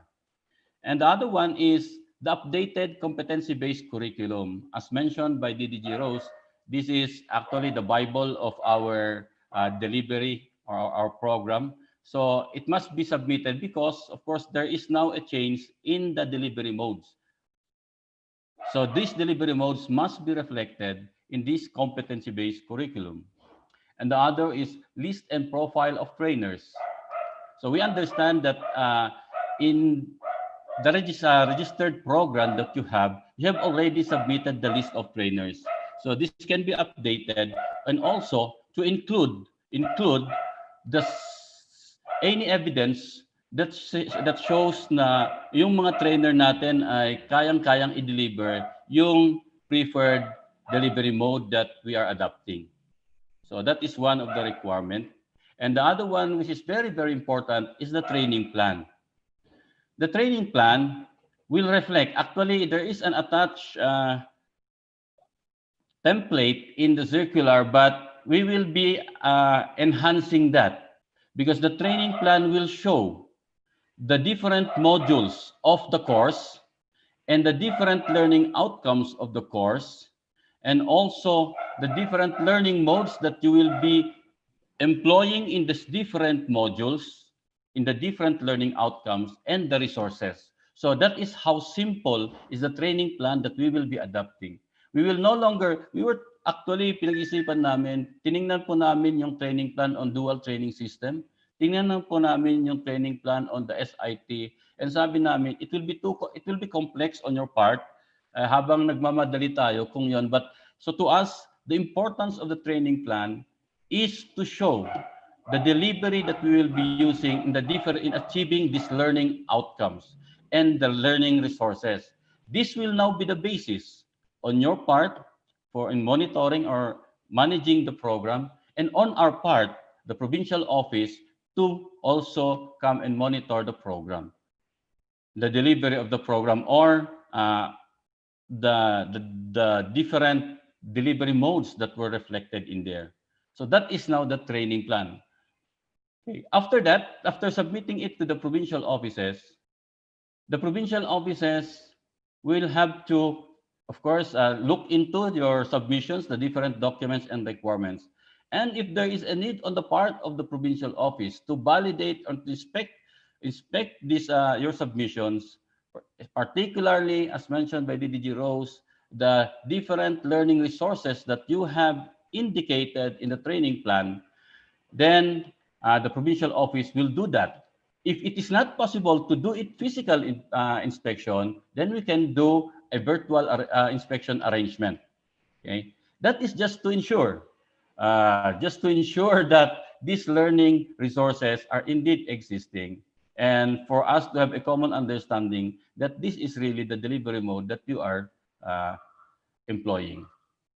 And after that, this your application, your letter of intent with the requirements will now be endorsed to the regional office. On the affirmative, the regional director will now issue the certificate of recognition to the TBI. Okay.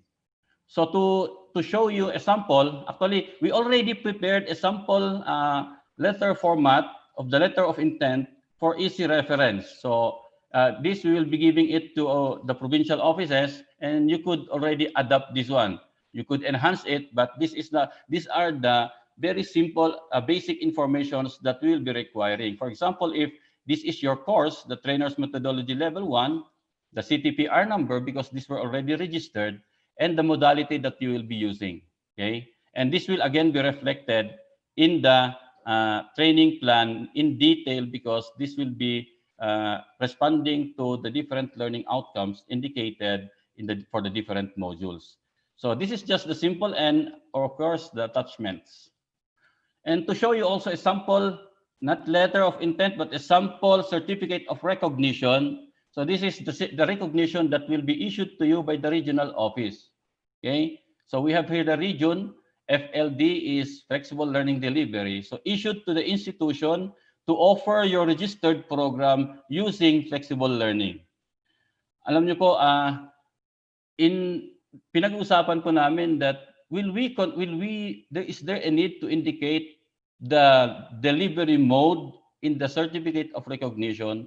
But at the end, we discussed no, because the institution have the flexibility to combine, as earlier shared by DDG Rose, that under Section 6 of Section 6 or Articles, Section 6 of the flexible arrangements or the parameters, it says there that the TBIs I have the option to combine any of the flexible learning delivery modes. So that's why we finally settled to flexible learning mode to recognize the flexibility that you will be using.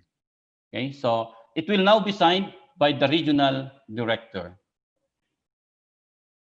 So the other guidelines, there is now for new programs, meaning itong programa po ay hindi na i-register, i-open lang po ngayon at gagamitin yung mga flexible learning delivery modes, then it is a must that you have to register the program because it is a new program. The other one, it was registered. It is already registered, so we'll just recognize that you are using flexible learning mode. But for this case, this is a new program which you will be offering and using the different modes. So it will undergo the same registration procedures. However, we understand that even in the registration that we have, the certification office has made the policies flexible to also address because of our current situation. So ito po yung may issue sa inyo, and I think this have been issued to you as far as your registered programs are concerned. Okay. In the registration, we will still maintain that even if you are using online or regardless of the flexible learning mode that you will be using, the nominal duration in the training regulation will still be reflected as the nominal duration of training. Okay, so it is regardless of the delivery mode. There are other guidelines. In the implementation of face-to-face as a component of blended learning, or those who will continue their face-to-face delivery mode. As earlier, actually, this were already were shared by DDG Rose. The IATF rule shall be followed. So there must be a distance of, so it means then that our workshop areas or laboratories should be relayed out to also to follow the IATF rule on 1 meter distance between and among learners, and also 1 meter or 3 feet actually. That is not a TESDA rule, but that is actually the IATF prescriptions. Okay, and other prescriptions is to, of course, to follow health preventive health measures, and I think these were also issued to you in term. We have also the guidelines on this. Ito yung mga to prevent our trainees from being infected or to prevent transmission kung meron man tayong mga kliyente or estudyante na naging positive. So we have all of this must be followed because it is also, I think, it is incumbent upon any organization to help in the prevention and the transmission of this disease. So going back again to our workshop laboratories for the face-to-face or classroom for the face-to-face sessions. Actually, there was an earlier provision that social distancing is defined as not more than 10, but that was during the ECQ. Now, during our discussion with the secretary, actually, it was the secretary who said that no, the number of trainees should be dependent on the how wide or what is the area of their classroom or laboratory. Okay, so sabi niya, if it can be 12, then it will be 12. If it can be 15, it can be 15. But again, depending on the area and following the 1 meter physical distance as a requirement. Ito po, we have to follow this because I think not only the LGU, but the national government through IATF is very strong with this. Okay, and I think there are some violators who were already summoned, and to explain, there are some companies who were actually questioned on not following these rules and prescriptions. So that is actually, and I think this is for our student, this is also for our good as a TVIs. Okay, this is one flexible policy that is also again reiterated in our flexible learning. The principle of multiple exit. Actually, may asawa to the principle of multiple entry and multiple exit. But we discuss on this that because our institutions or we are asking or we are requiring or we are following training calendars or schedules, and also there are some government interventions like scholarship, then it will be very difficult for the TBIs to be, and it will be very difficult on our part to monitor our TBIs using the multiple entry exit. Reporting would be very difficult. So we said that the entry would be single entry, meaning one-time enrollment, one-time entry of our trainees, but we will recognize the multiple exit of our students.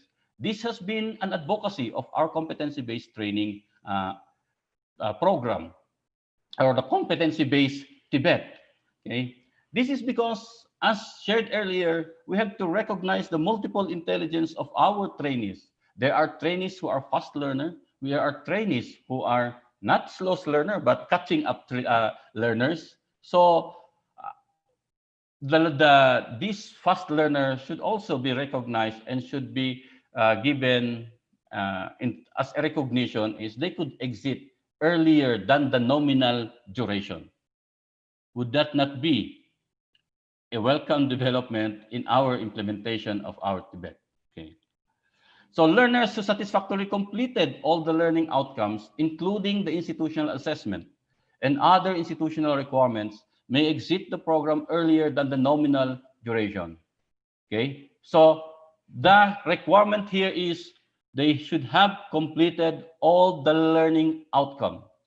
Because again, as earlier shared by Ma'am, competency-based is actually outcome-based, and the basis of learning is actually the achievement of learning outcome. That is the basis of accomplishment or learning on the part of the learners. Okay. However, we did not only limit to that, because we all understand that we have also institutional policies, we have also institutional requirements. So once the trainee completed the learning outcomes and also accomplished or submitted all institutional requirements, then there's no reason that a trainee will be staying in the classroom. And this now will give an advantage for the trainer, or a benefit on the trainer, or shall we say time for the trainer to attend to other trainees. Okay. So this is now one of the beauty of this competency-based training principle, which is multiple exit. Okay. However, in the training certificate, what will appear? Of course, it is still the nominal duration that will appear in there. Not the actual completion, the time completion of the learner who exit earlier, but it must be the nominal duration. Okay. Another thing that we are reiterating under the practice of competency-based training is the issuance of certificate of achievements to learners every after they have finished or completed a module. Okay. We are calling it a module in training. We are calling it a unit of competency in a competency standard. So after completing a module, then it is the advantage, or it is a good practice to provide the learners with certificate of achievement.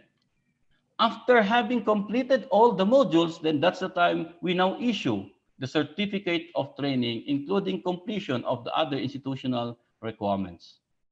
Okay.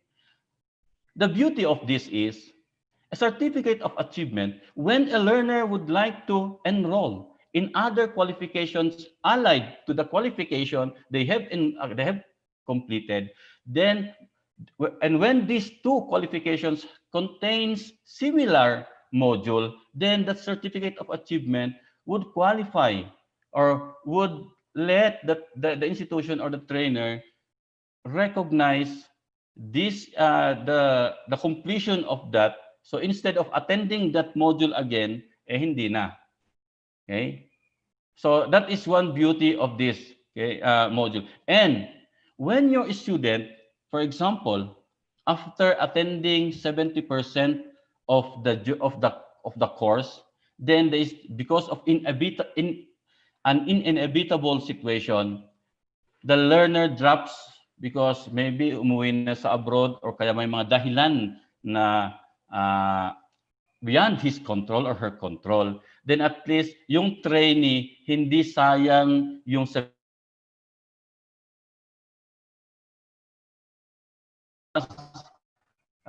issued by the institution na pwede niyang magamit.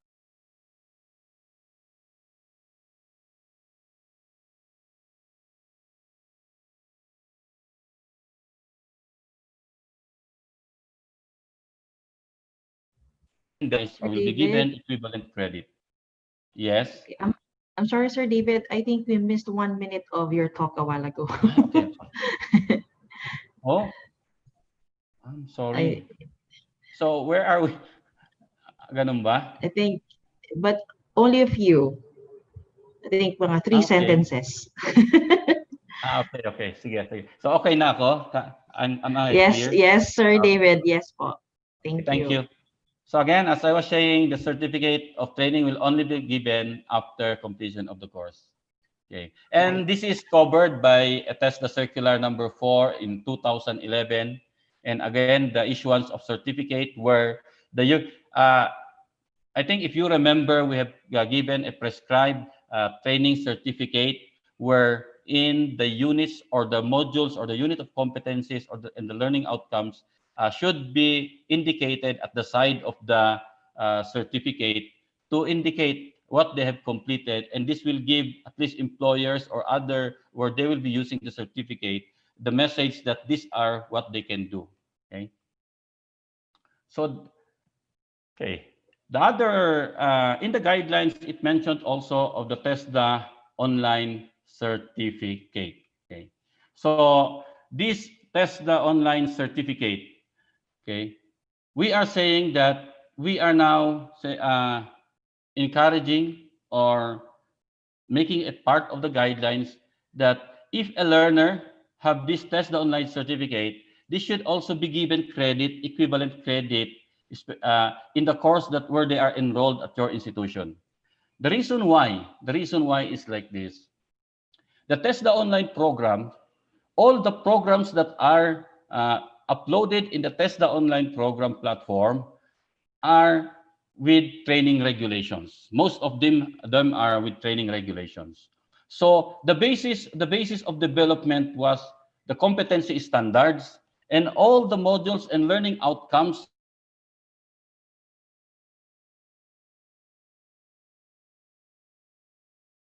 TESDA online program certificate of completion.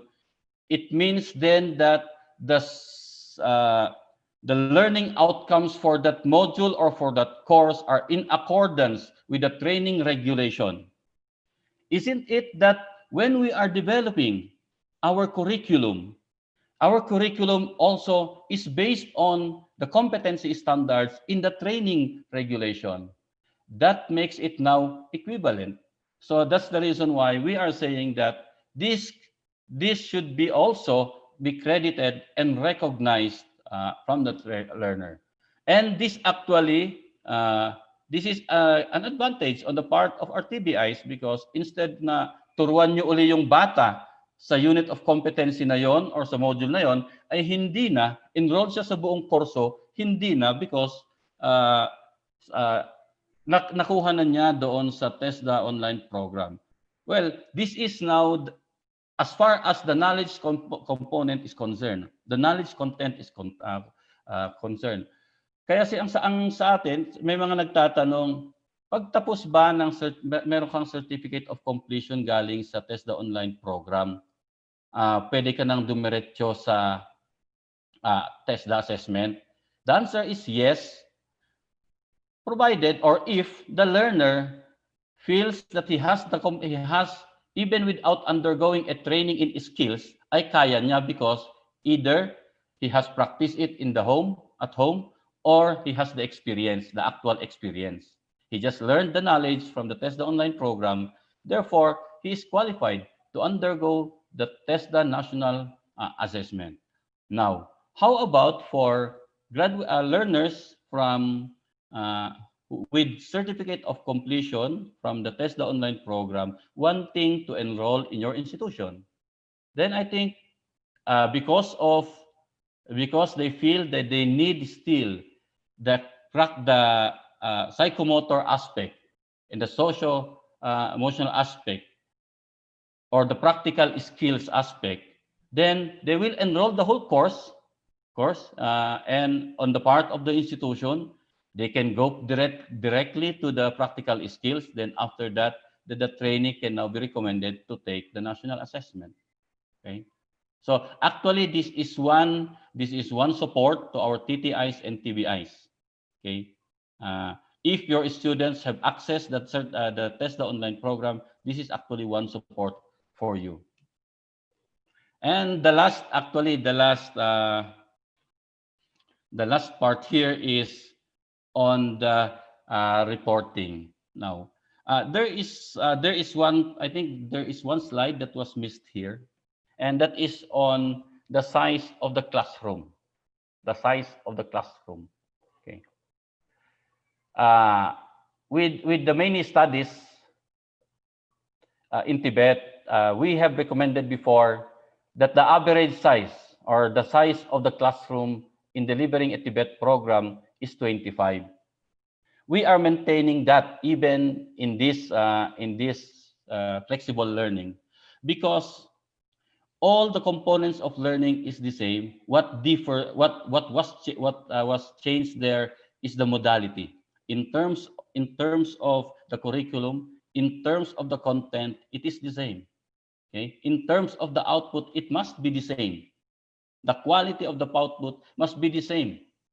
Now, it's the modality that was changed through the different learning platforms, whether it be online, distance, or now. As explained by DDG Rose during the earlier presentation, that maintaining an online course or the online component of a blended course is not as easy as conducting a webinar, then it's finished. Because the success of the training is more, and I think practitioners would agree, as written or as read from research studies, that the success of the training is more on the management of the learner, the relationship of the learner and the facilitator. Okay, so the interaction between the learner and the facilitator, in terms of the coaching, the mentoring, the exchange of projects, the exchange of queries and clarifications, the submission of outputs, ito po yung one. So it means then that even in the online, the trainer must be focused also on attending to their respective students or to respective learners online. Okay, because of the many requirements to achieve the different learning outcome in the curriculum. So that was our premise when we recommended that it must be 25. But there are some recommendations that, how about if, for example, we will run, there will be a mix we will run, for example, the course, we have 4 sections, and then we'll run it we'll run synchronously some learning contents. That is allowed. That is already your strategy. But what we are saying is maintaining a class for a TVET program should at least be maintained in with 25 number. Okay. Now, if it may be confusing, because if we will go again to the requirement on the face-to-face learning, wherein it requires that the social distancing of 1 meter and 3 feet should be maintained. What it meant there is the trainer should come up with a strategy of rescheduling or coming up with a schedule for our trainees, like siguro if the classroom requires only 13 trainees, siguro the 13 will come in the morning, the other will come in the afternoon for the first face-to-face component. So we did not prescribe things like that, because we know that you are more creative in terms of delivery. So we leave that all to you. Okay. So we go to the reporting. It's the same. Our report will still be through our TESDA Training Monitoring Information System. Actually, there are already initiative by the agency to improve our T2MIS, given some, of course, experiences of concerns like delays in reporting, and then too stringent in terms of the requirement. May mga kulang-kulang doon. They are actually doing also some improvements. So just bear with us on this matter. So it's still the TBIs will submit the reports to the T2MIS with the provincial office monitoring. Now, I would just like to inject in here, kasi lalabas din siguro to na what will now be the requirement of the TBI from the trainer, okay, as part of the administration's management of the program, and as part of the reportorial submission later on. This can now be related to scholarship, and this can now be related to other requirements. Still, the trainer, because we have been advocating as part of the competency-based training delivery, the requirement for trainer to maintain a progress chart, di ba? The beauty of the progress chart is for the learners to see visibly their progress after completing every module or unit of competency. The other detailed requirement is the activity chart. Okay, the activity chart that must be maintained by the trainer, wherein that it is from there we have the module, the different activities per module, Doon sa activities ng per module, dapat nakasaad doon kung ano ngayon yung gagamitin niyan learning modality. Di ba? Itong component na ito yung online. Itong component na ito yung face-to-face. Itong component na ito, i-distance nila. So, doon nakasaad yon. Okay, doon sa learning activity. So that all trainees will now be monitored. The activities of the trainees will be recorded by the trainer through that chart. And that would now be a very good documentation that will be submitted later on as part of the scholarship requirement. Kasi merong issue na ngayon, paano na yung attendance? Paano na yung one? So again, to make it so flexible and to align with what we are saying, that learning must be outcome-based, or learning must be based on achieving the learning outcomes, then that will now satisfy that requirement. Instead of, well, I would not like to be advanced on this, but we are working also. Kasi we are now considering your concerns on the scholarship. So sinasabi, ano yung isasubmit ng trainer? So that's why I'm just sharing to you that these are the requirements that trainer must have. And I think you all know that when in the delivering of an online program, the online component of a blended, the user's guide is very important tool. So later on, the trainer's user's guide plus those progress chart and achievement chart must be maintained by our trainer. Ito naman yung sa supervision natin sa trainer. This must be maintained by the trainer because these are the official documents of your institution, of our institution, to be used and submitted to the related processes and systems of within Tibet. Okay, so those are actually the requirements. Let me now go to the stakeholders' roles and responsibilities. These are now our collaborating partnership roles. Okay, so the first role is the role of our central office through the NITSD. Okay, that is our office. So one is ito na, recommend policies. This policy, as explained earlier, was not ang daming nangyari na dito sa policy. We sat together, worked together on this, and finally these guidelines came out. Then actually we did not end in just doing the policy and disseminating it to you. Actually, we are now running trainers training on facilitating e-learning course.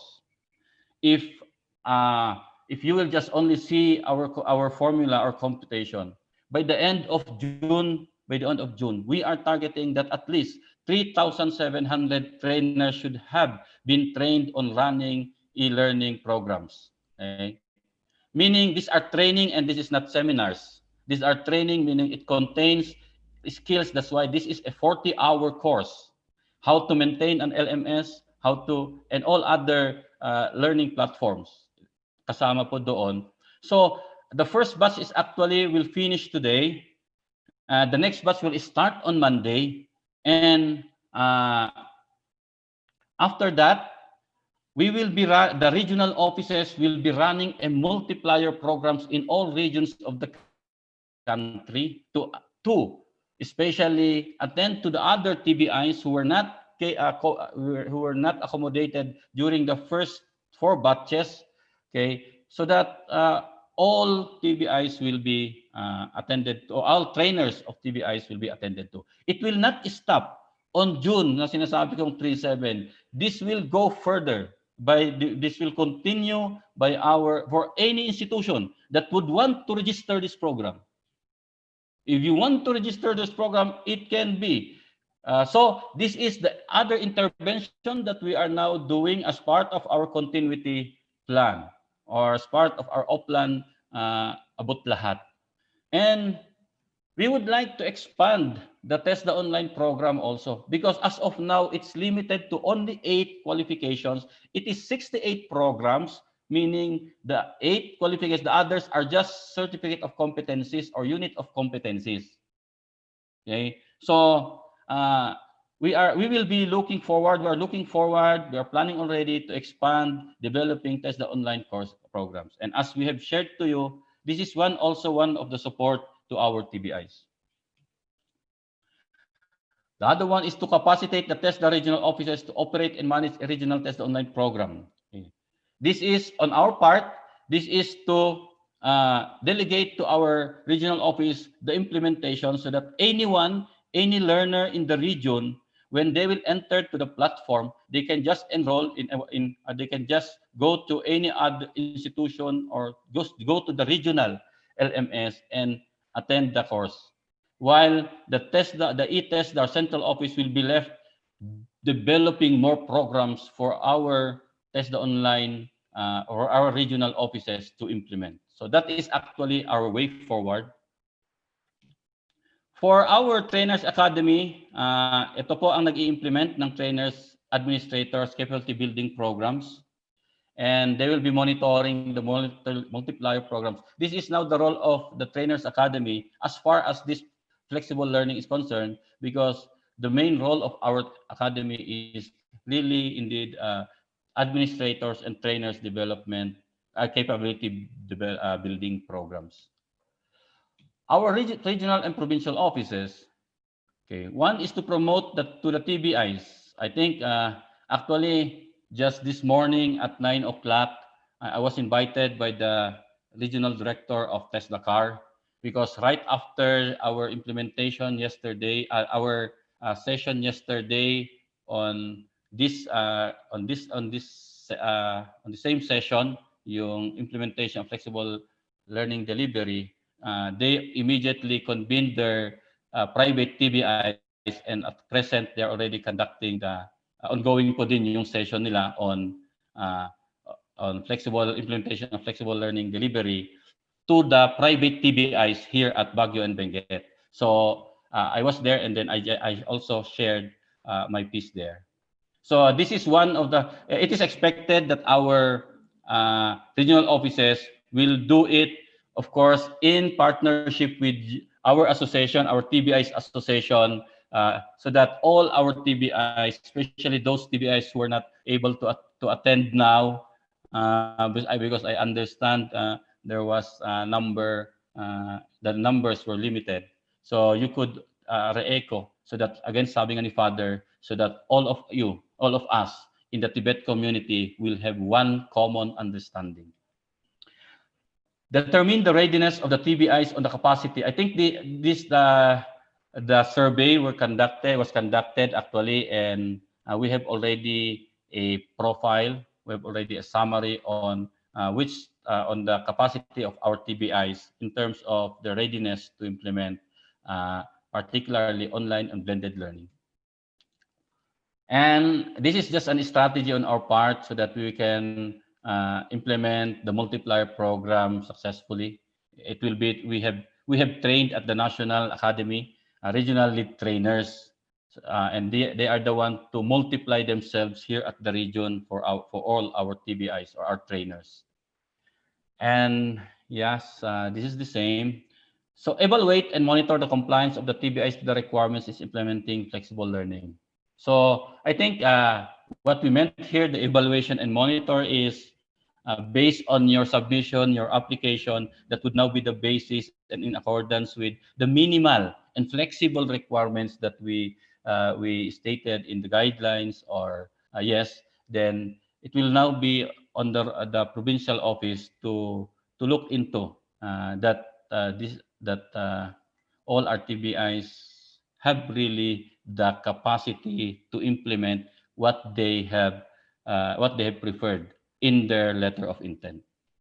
Recognize registered Tibet programs in accordance to the recognition guidelines in the circular and the Tibet registration program. So as earlier shared, it is the regional director that will issue the certificate of recognition, and even for new programs, the CTPR, the Certificate of Training Program Registration, but it is the provincial office that will endorse it, whether it is favorably or for further compliance to some requirements.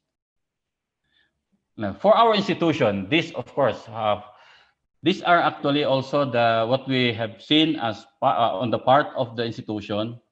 Ensure that the learning infrastructure and resources needed to implement identified flexible learning modes in delivering Tibet programs are available. I think we all understand this. Update CBC indicating, okay, this was again mentioned earlier, that we have in application, always the mother document would be the competency-based curriculum. We have our own curriculum, but learning is continuing. So also with our competency-based curriculum. Prepare training plan. As earlier said, this is a very important document because this will be used by the administration of the institution and also the provincial office in issuing the certificate of recognition and for monitoring your programs. Provide qualified trainers. Yeah, I think this is incumbent in the delivery of a program that the trainer that we must designate are qualified. Okay? Especially now, if we are adopting a flexible learning mode, we do not assign. I think we do not assign someone who is not illiterate to run an online or a blended learning program. Ensure that all learners will be provided with flexible, suitable learning options and the necessary learning resources to complete the requirements of the course. Adhere to the guidelines on health standards issued by the national government, such as wearing a mask, okay, and etc., as earlier shared. Maintain quality in the delivery of the TVET programs. This is very important, and I think we are one in mind and one in heart on this. Okay, that quality must not be put aside in any reforms that we do in our institution and also in Tibet. Maintain compliance to the monitoring, reporting, and auditing requirements. Well, we cannot do away with this, especially when there is public funds involved, and especially that this is the mandate of our organization, the agency of TESDA, to see to it to ensure that to the state that Tibet, the delivery of Tibet is within standards and within the needed quality. Okay, so thank you very much, and that is actually the flexible guidelines that we have discussed and we can offer to you. Thank you very much. Thank you, Sir David. Nabusog kami dun sa mga discussions na pinresent mo. If pwede lang kami magpa-deliver ng mga e-lunch sa ating participants today. But I guess we were so filled with all the informations, medyo overwhelming. But I'm sure everybody were all ears sa very to all the informations that you have shared with us.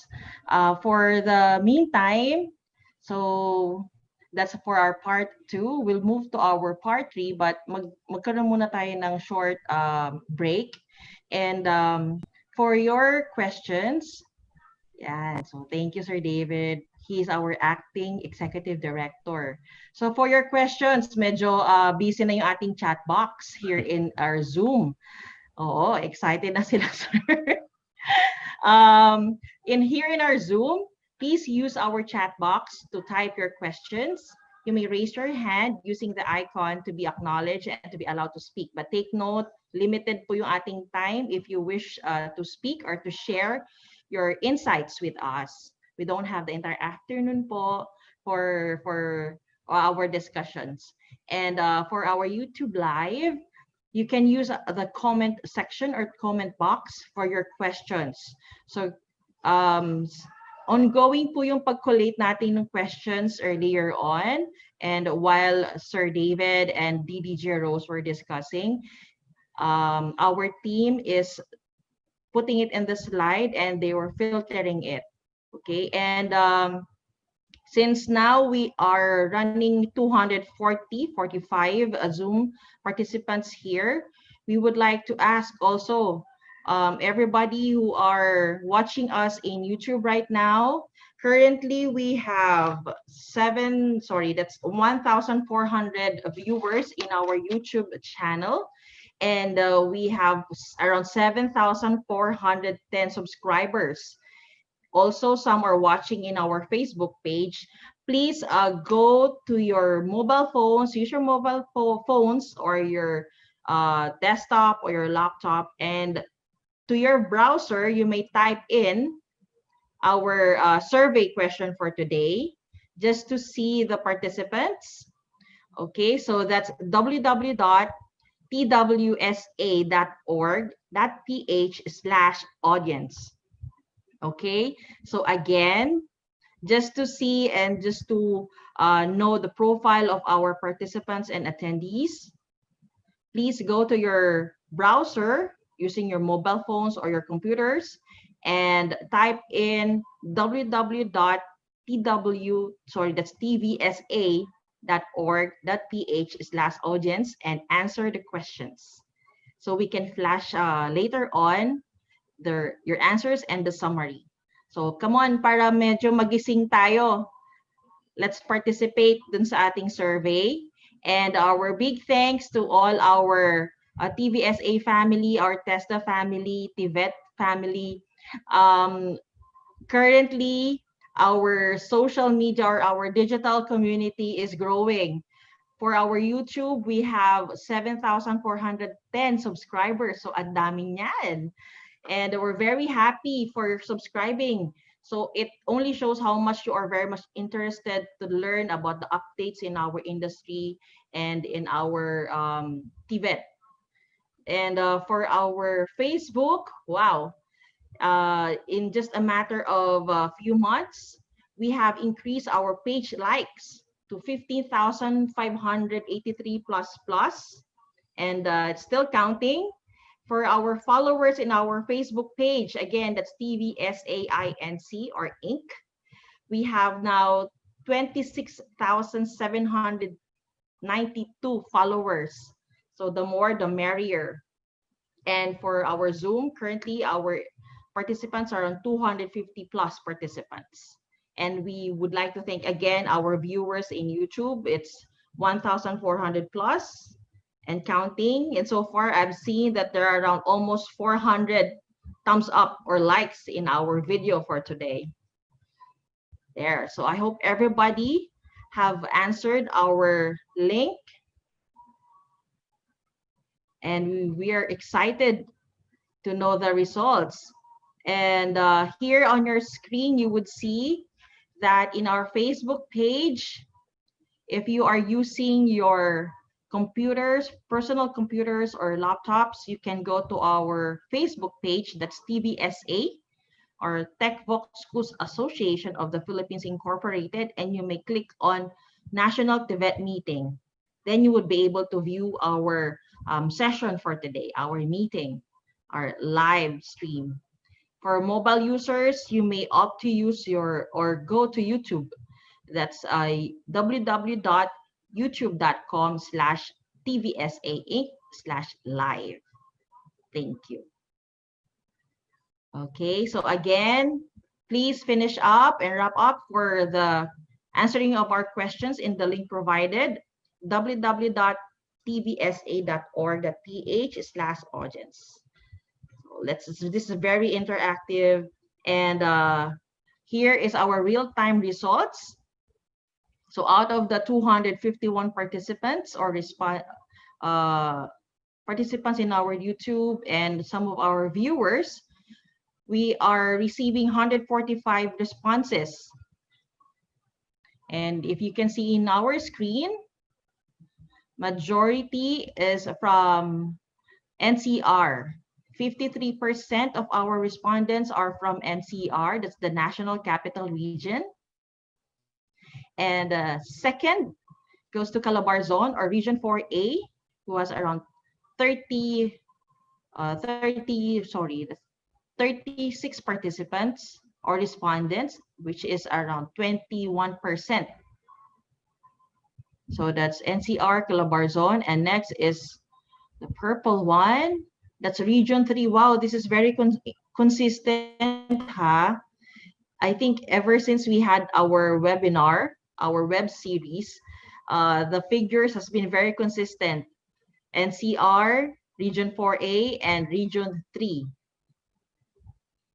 For our designations, 41% goes for the teaching staffs or the trainers, 27% TVI administrators, 9% goes to the others or TVI owner. I think this is TVI owners. Yeah, I would like to correct myself. And 8% for others. The green one, non-teaching staff or admin office staff. So thank you for your active participation. And now we would like to move to our third part of our meeting today. And I will be very happy to introduce to you our colleague to be our moderators for our Q&A. We have our session moderators, Miss March or Engineer March Mendanilia, and of course, the lovely Miss Marie Jane Liban or Miss Jeng Liban. They will be the one to moderate our Q&A session. That's part 3. Please stand by. We'd like to hear from Jeng and Miss Marge. Good afternoon, everyone. Thank you, Madam MJ Quezon, and we're here to entertain questions from the floor. You can use the chat box, as MJ said. But first, let me just acknowledge that RD Gayona would like to say something about the presentations earlier and maybe add some inputs to the presentations. If RD Gayona is ready, sir, you can have the floor.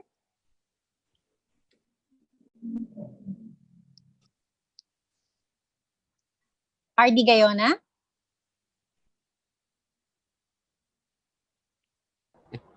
Or, yes, sir? Okay, thank you. Thank you. Good afternoon. Yeah, I just want to emphasize doon sa provision on multiple exit and multiple entry. Because of course, we are in the operations in the field, and we don't want to be surprised and flooded by the number of multiple exit, di ba? Unless of course, unless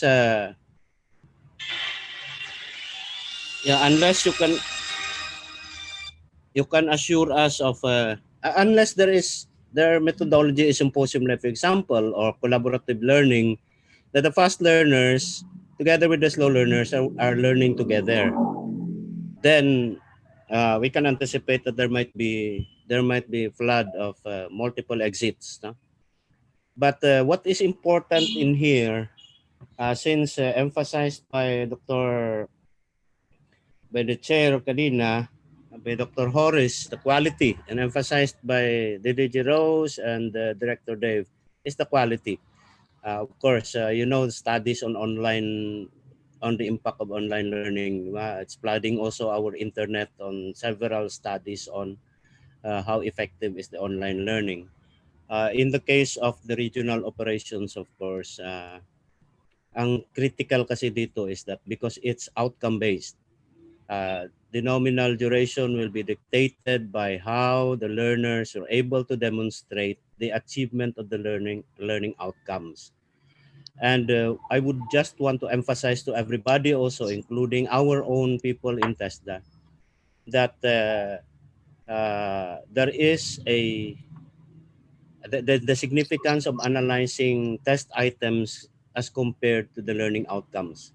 Because if you look at the LMS, the simplest methodology of assessment that a learning facilitator can do is multiple choice. Multiple choice is rote learning. Multiple choice is debunked by so many educators already because multiple choice cannot cover the whole content of the module. Okay? So and not everybody is akin or competent in developing rubrics in their LMS. So that's the one that I would like to emphasize, because of course we will monitor in our area, or now in the case of the regional offices and the provincial offices, we will be getting some evidences, di ba? So outputs, and the ones, of course, the best output or evidence that you can get is the performance of the students. So, andyan na yung achievement, monitoring of achievement na yan, andyan na yung progress chart. But again, no, it is not included in achievement monitoring. How? No, what is the relationship between the items, the test items in traditional terms, the test items as compared to the learning outcomes. Echo. As compared to the learning outcome. So that's the one that we will be asking you, TVIs, because you will be the ones, of course, to put content. Diba? As the DJ Rose has said, it's the ingredients. And one of the ingredients, of course, in any learning process is the assessment. Diba? The type of the assessments that the learning facilitators. That's why I would like also to emphasize to all TVIs who are participants na specify also the kind of assessment that you'll be putting in the LMS, most especially online. I'm talking about the online. Kasi if you are using Google Classroom or Moodle or Encodo or Canvas, the easiest test method that a learning facilitator can put into that is the multiple choice. As I've said, just analyze the items, the test items as compared to the learning outcomes. Because that's the diba? That's the evidence that they can exit earlier, diba? Without finishing, like for example, kung 1 month duration yan, after 2 weeks, like for example, if the individual has already felt that they have already covered everything and are ready for the assessment, they can volunteer, accomplish all the requirements, both summative and formative assessment of the institution or whatever demonstrations that they can, and then they can exit. Okay? What will appear in their certificate, of course, is still the nominal duration. Yun lang ang gusto kong emphasize because we don't want also to be flooded by the institution submitting that in the middle of the game, all of their 25, if 25, all of the 25 ay nag-early exit. Diba? Which is unusual, of course. If that will only happen if you have a good screening of your enrollees, that all of them are fast learners. Okay? There will always be a mix of fast learners and slow learners, meaning there will always be a portion of the class that will remain and finish the whole duration. There will be some portion of the class that will exit earlier because they are fast learners. We anticipate that there is a danger of the provincial offices or the regional offices to be flooded by one whole section of 25 exiting in the middle of the duration. No, it's unusual to happen, no? unless of course you have a very very good screening process of your enrollees. Okay, ay TESDA abot lahat ito. So ibig sabihin open door yan. Walang pinili yan. Papasok at papasok yan because they're asking for the assistance, they're asking for the intervention of our institutions. Yun lang ang aking gustong i-emphasize, that if we want quality, because the demonstration of the learning outcomes already solves the nominal duration. The demonstration of the achievement of the learning outcomes implies in quotation mark the quality. Okay, the quality. But again, I would like to emphasize that the demonstration of the learning outcomes is a result of an assessment.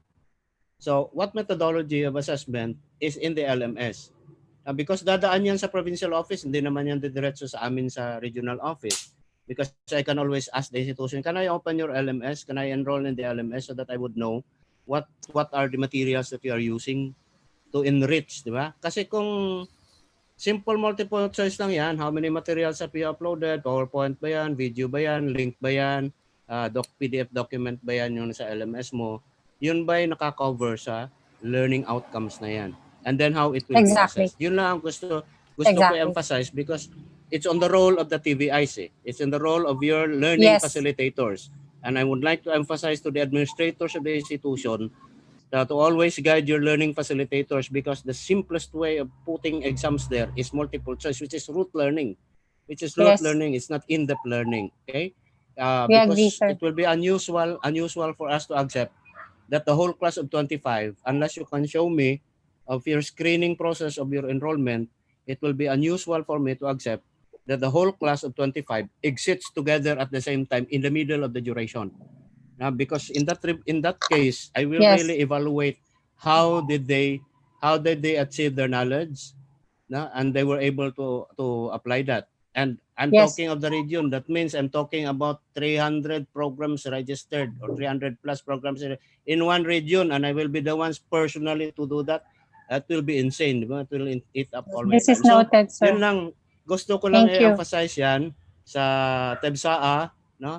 Na while Yes, the thank you. guidelines is very, very flexible, it's also on the role of the officers of the TEBSA to always remind the members of that, because we will We will expect remind that there them, will sir. always be remind them Thank you. that evaluate your process of assessment on how they will be able to learn and demonstrate the competence afterwards. Because if it is Okay. just purely multiple choice, okay lang yan sa monitoring doon sa inyong formative assessment. Pero sa Okay, dulo, sir. So I just want, because si Marge nakangiti. Kaya We will, please, yes, we please will do emphasize that this, to all sir. the We will members, no? follow as Oo, instructed. oo. Napa-enroll kita, sir, sa Okay. Maraming salamat po. so you can Enrolled. do the assessment. Enrolled naman ako palagi sa inyong webinar. I will enroll you in my course, so you can look at Yes. Yes. Thank you, Mars. Thank you, So, sir. thank you.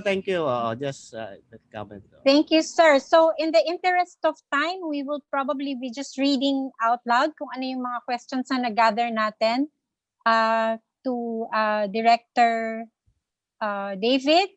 What is the timeline, sir, for the steps in securing the certificate of registration? Meron, you identified the steps. Meron po bang timeline yan?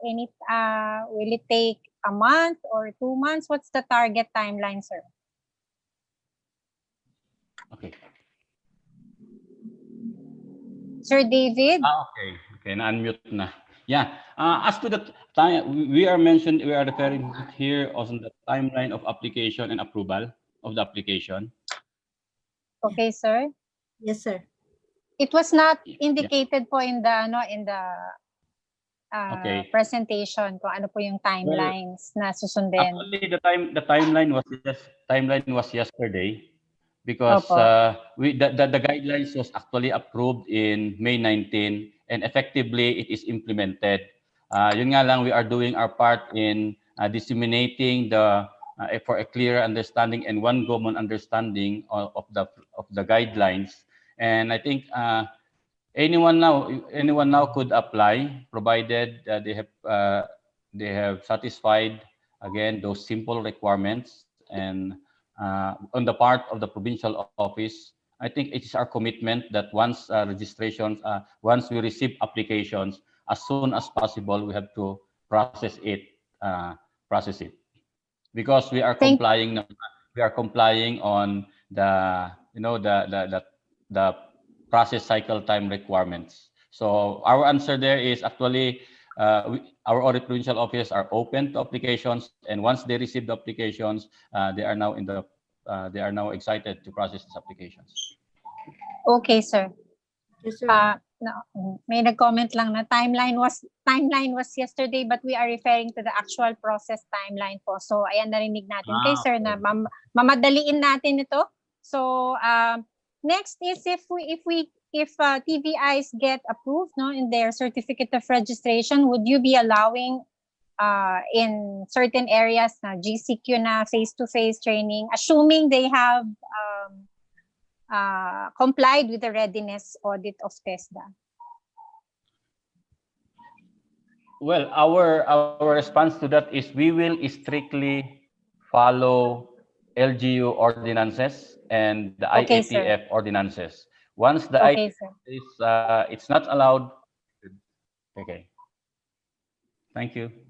Opo, meron po kasing restrictions sa mga LGU na 21 below, hindi pwedeng So TVI should be aware also of LGU ordinances. That's what you're saying, sir. Thank you, and maybe we can acknowledge Yes. Dr. Del Carmen, Antonio Del Carmen of STI. I think Dr. Del Carmen has an inquiry or a recommendation. If you can, sir. Yes, please. Go ahead. Yes, good afternoon. I'd like to direct this question or proposal to DDG Rose and also ED Dave. No?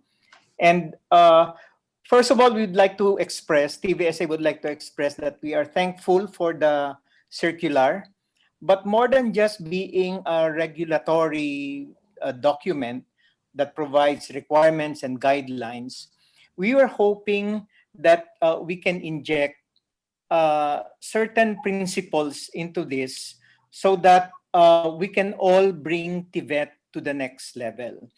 And these 3 C's or 4 C's that we would like to incorporate in the directive or the circular would be the concept of complementarity of public and private TVETs, TVIs.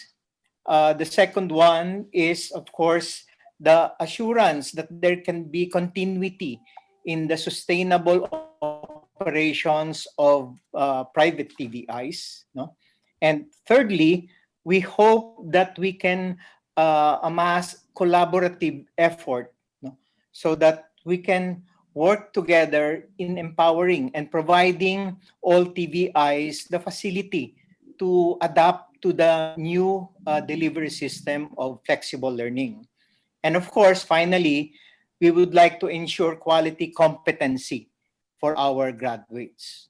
So having said that, is it possible for TESDA, in collaboration with the private TVIs through TESDA, no, to come up with a national TVET flexible learning management system? No?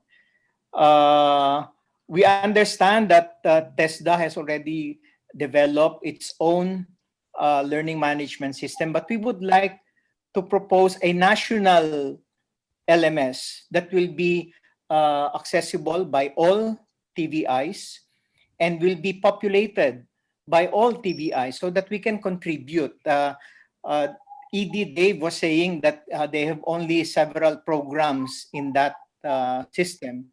But with the collaboration of all TVIs, we can immediately incorporate all our materials, develop a learning system for the whole country, for the whole TVIs. No, DDG Rose was talking about the cost, but this can be democratized by allowing subscription for all TVIs. No, maybe 1,000 to 5,000 subscription per TVI will not be very painful. But if it will be TESDA to shoulder it whole, we understand that it will be difficult. But the collaborative angle of working together and building this dream that the DDG Rose was saying together, I think we can immediately deliver the flexible learning that our students need. It just needs a collaborative effort, no? As the ICT lead consultant for NTESDC, I know that there are systems out there that we can use and all our TVIs can benefit and all our learners can benefit. No? There are many advantages to this. No? So I hope that TESDA can respond to this immediately. Thank you. Thank you, Dr. Del Carmen. We're waiting for DDG Rose's response. Yes, thank you. Ayan. Go ahead, ma'am. Thank you for that. Hindi na ko na nga kailangan sagutin dahil lahat ng ingredients nabigay na ni Sir. Yes, Dave and I were talking last night. Our way forward in the Oplan TESDA above lahat, which is the phase 3, which is the structural phase. Talagang yun po ang iniisip namin. That's why we're saying that this is a work in progress. That's why we also put si Father Inocencio as the chair of the technical working group. This is not a one-time thing. That's what we're trying to say. So ito po yung tingnan natin lahat ng experiences natin. And then later, we will really come up. Nag-uumpisa na po, in fact, yung pag-open namin dun sa trainers, facilitators ng flexible learning to all TVIs. Nag-webinar na din po kami. So we would like to encourage everybody also to join our succeeding webinars for this one.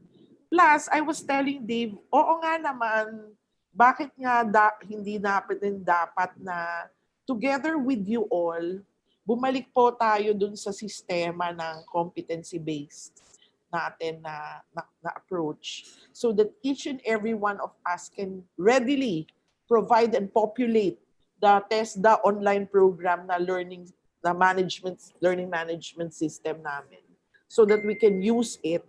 And then tutulungan naman tayo ni Mr. Del Carmen kasi nasa ICT siya for us to be able to really provide a bigger space in terms of yung para ma-populate natin and bandwidth in order to influence also DICT. In fact, ngayon tinulungan nga kami ng DICT with the Amazon Web Services so that we would be able to really accommodate all those na gumagamit ng TOP. So we have learned also from that. So lahat-lahat po itong mga experiences natin, sir, tama ka eh. You are very right na dapat ito ang output natin sa structural phase or talagang kung nandun na tayo sa new normal, yun na po ang talagang output natin na TVET family. Thank you po.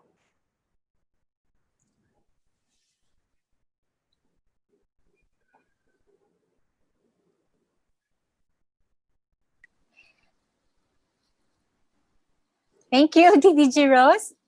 Anything to add, Director David? You have anything to add, sir? If not, maybe we can have a follow-up question on, just a follow-up inquiry on Train the Trainers. Is it for free, sir? And like you said, they can contact the provincial offices, right, of TESDA if they want to avail of the free training. That's right, sir?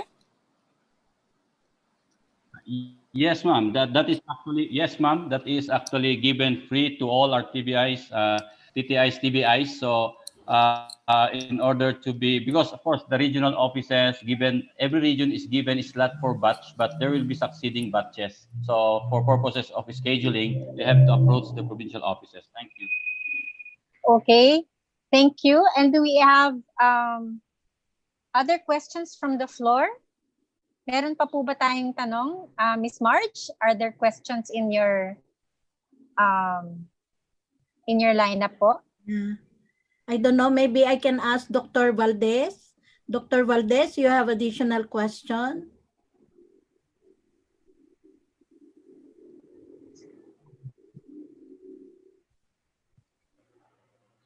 Well, if he... Because most of the questions that we prepared were already answered by DDG Rose earlier. Yeah, maybe that's why there are no more questions in the floor because during the presentation it has already been answered. So we'd like to thank everyone for your participation in the question and answer part of this program. We'll turn you over it now to MJ for the closing program. Thank you, everyone. Thank you all.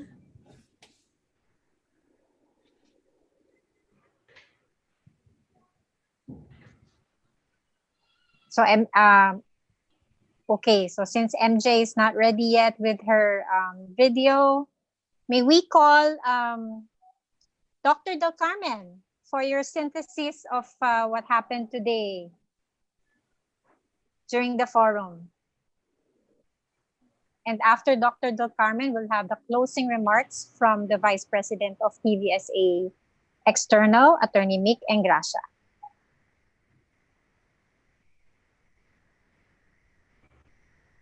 Dr. Del Carmen? Yes, thank you for this afternoon. And we would like to thank again TESDA and all the TVIs who have participated. I think we are already moving forward.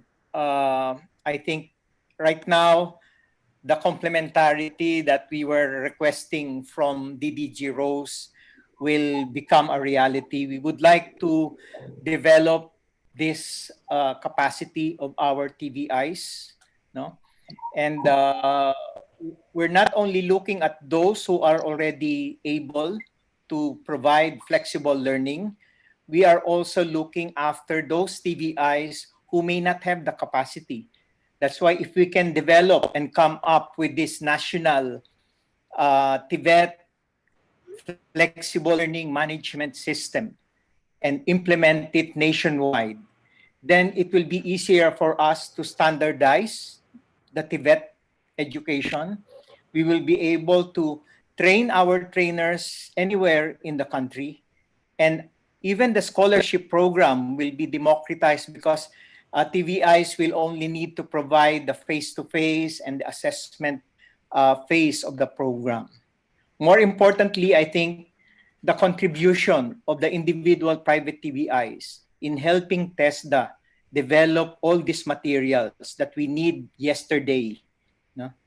Then I think we can move ahead and really develop and train more students, especially now that we have an employment problem and we need to retrain, retool, and re-equip manpower so that they can adapt to the fourth industrial revolution skill competencies. No?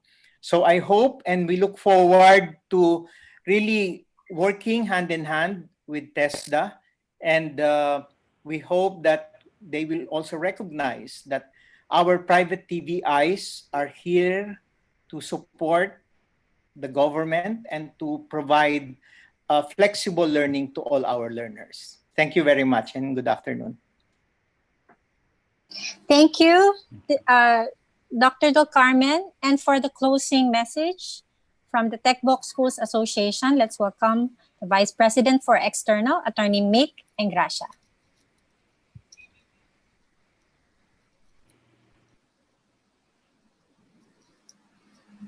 Attorney Mick? Yes, go ahead, please, ma'am.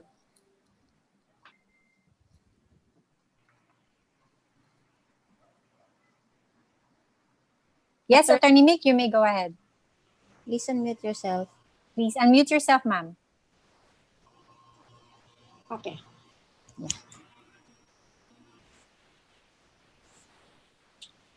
Thank you very much, Jeng.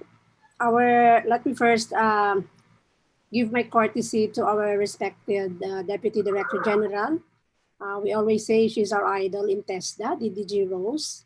Director Dave, our regional directors and provincial directors are here with us, the TEBSA board members, and of course my colleagues in TVET. Good afternoon. We just completed a very fruitful meeting with TESDA officials and participated in by the different TVET association leaders across the different administrative regions in the Philippines.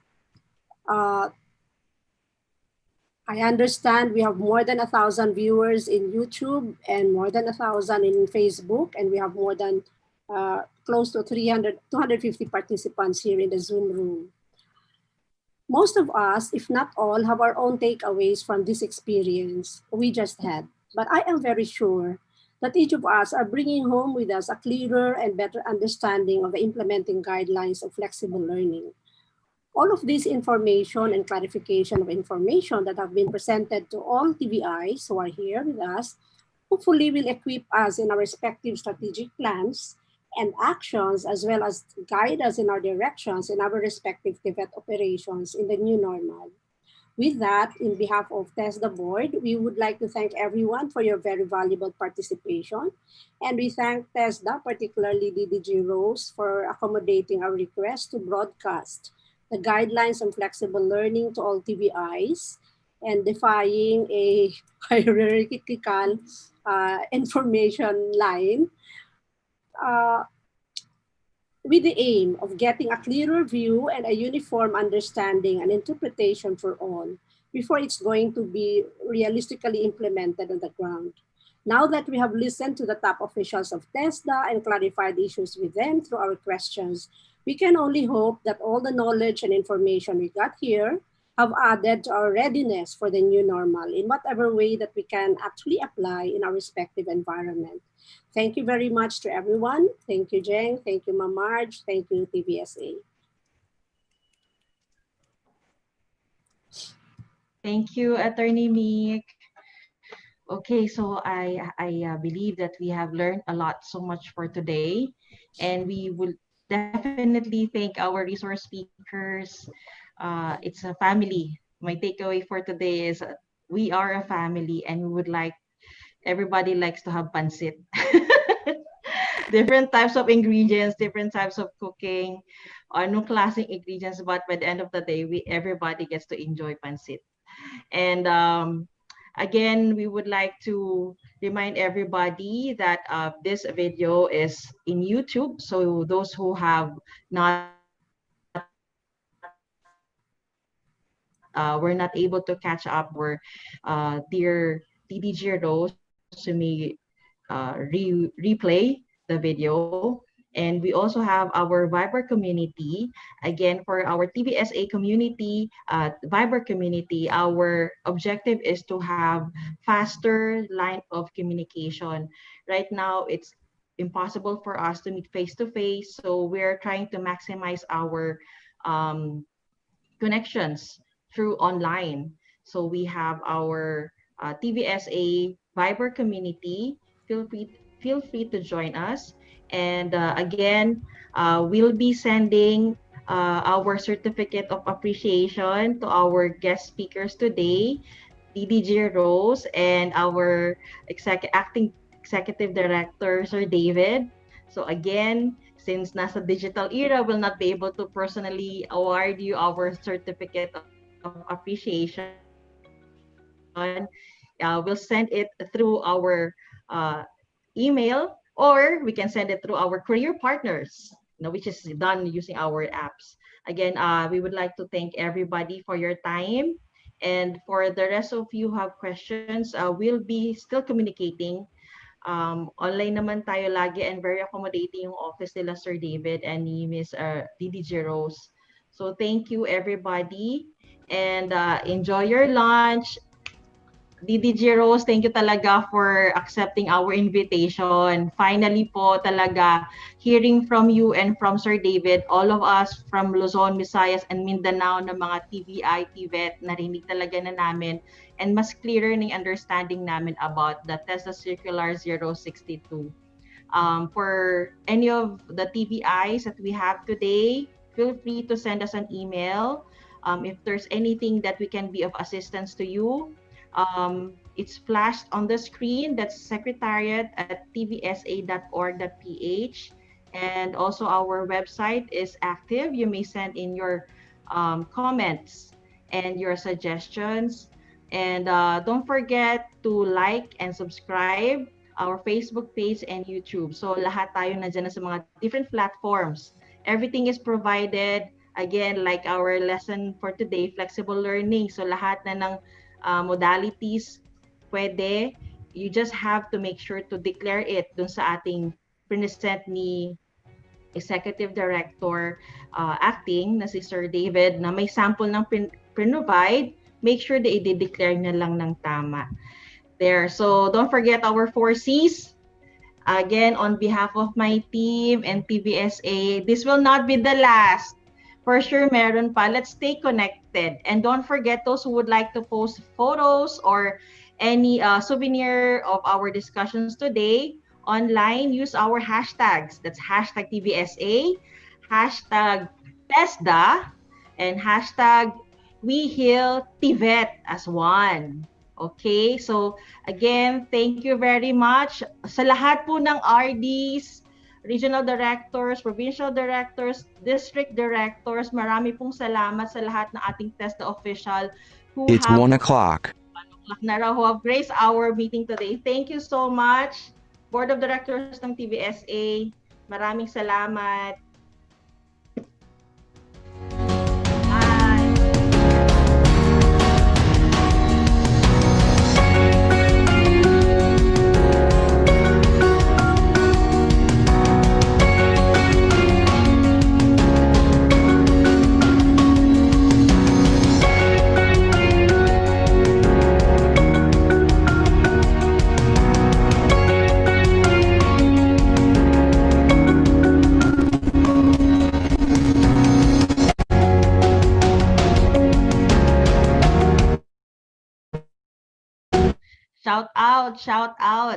Shout out to Team Asia. Ay, Team Ichi pala ako. Ichi Asia. Picture.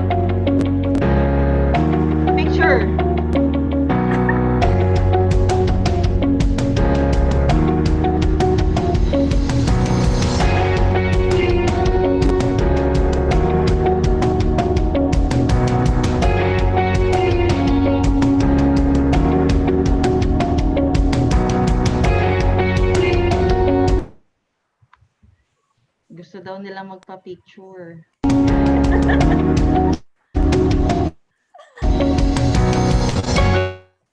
Let's reset.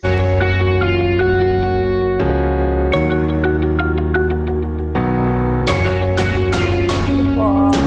PPD anchor, test the result. God bless from UN Technical Career Campus Davao.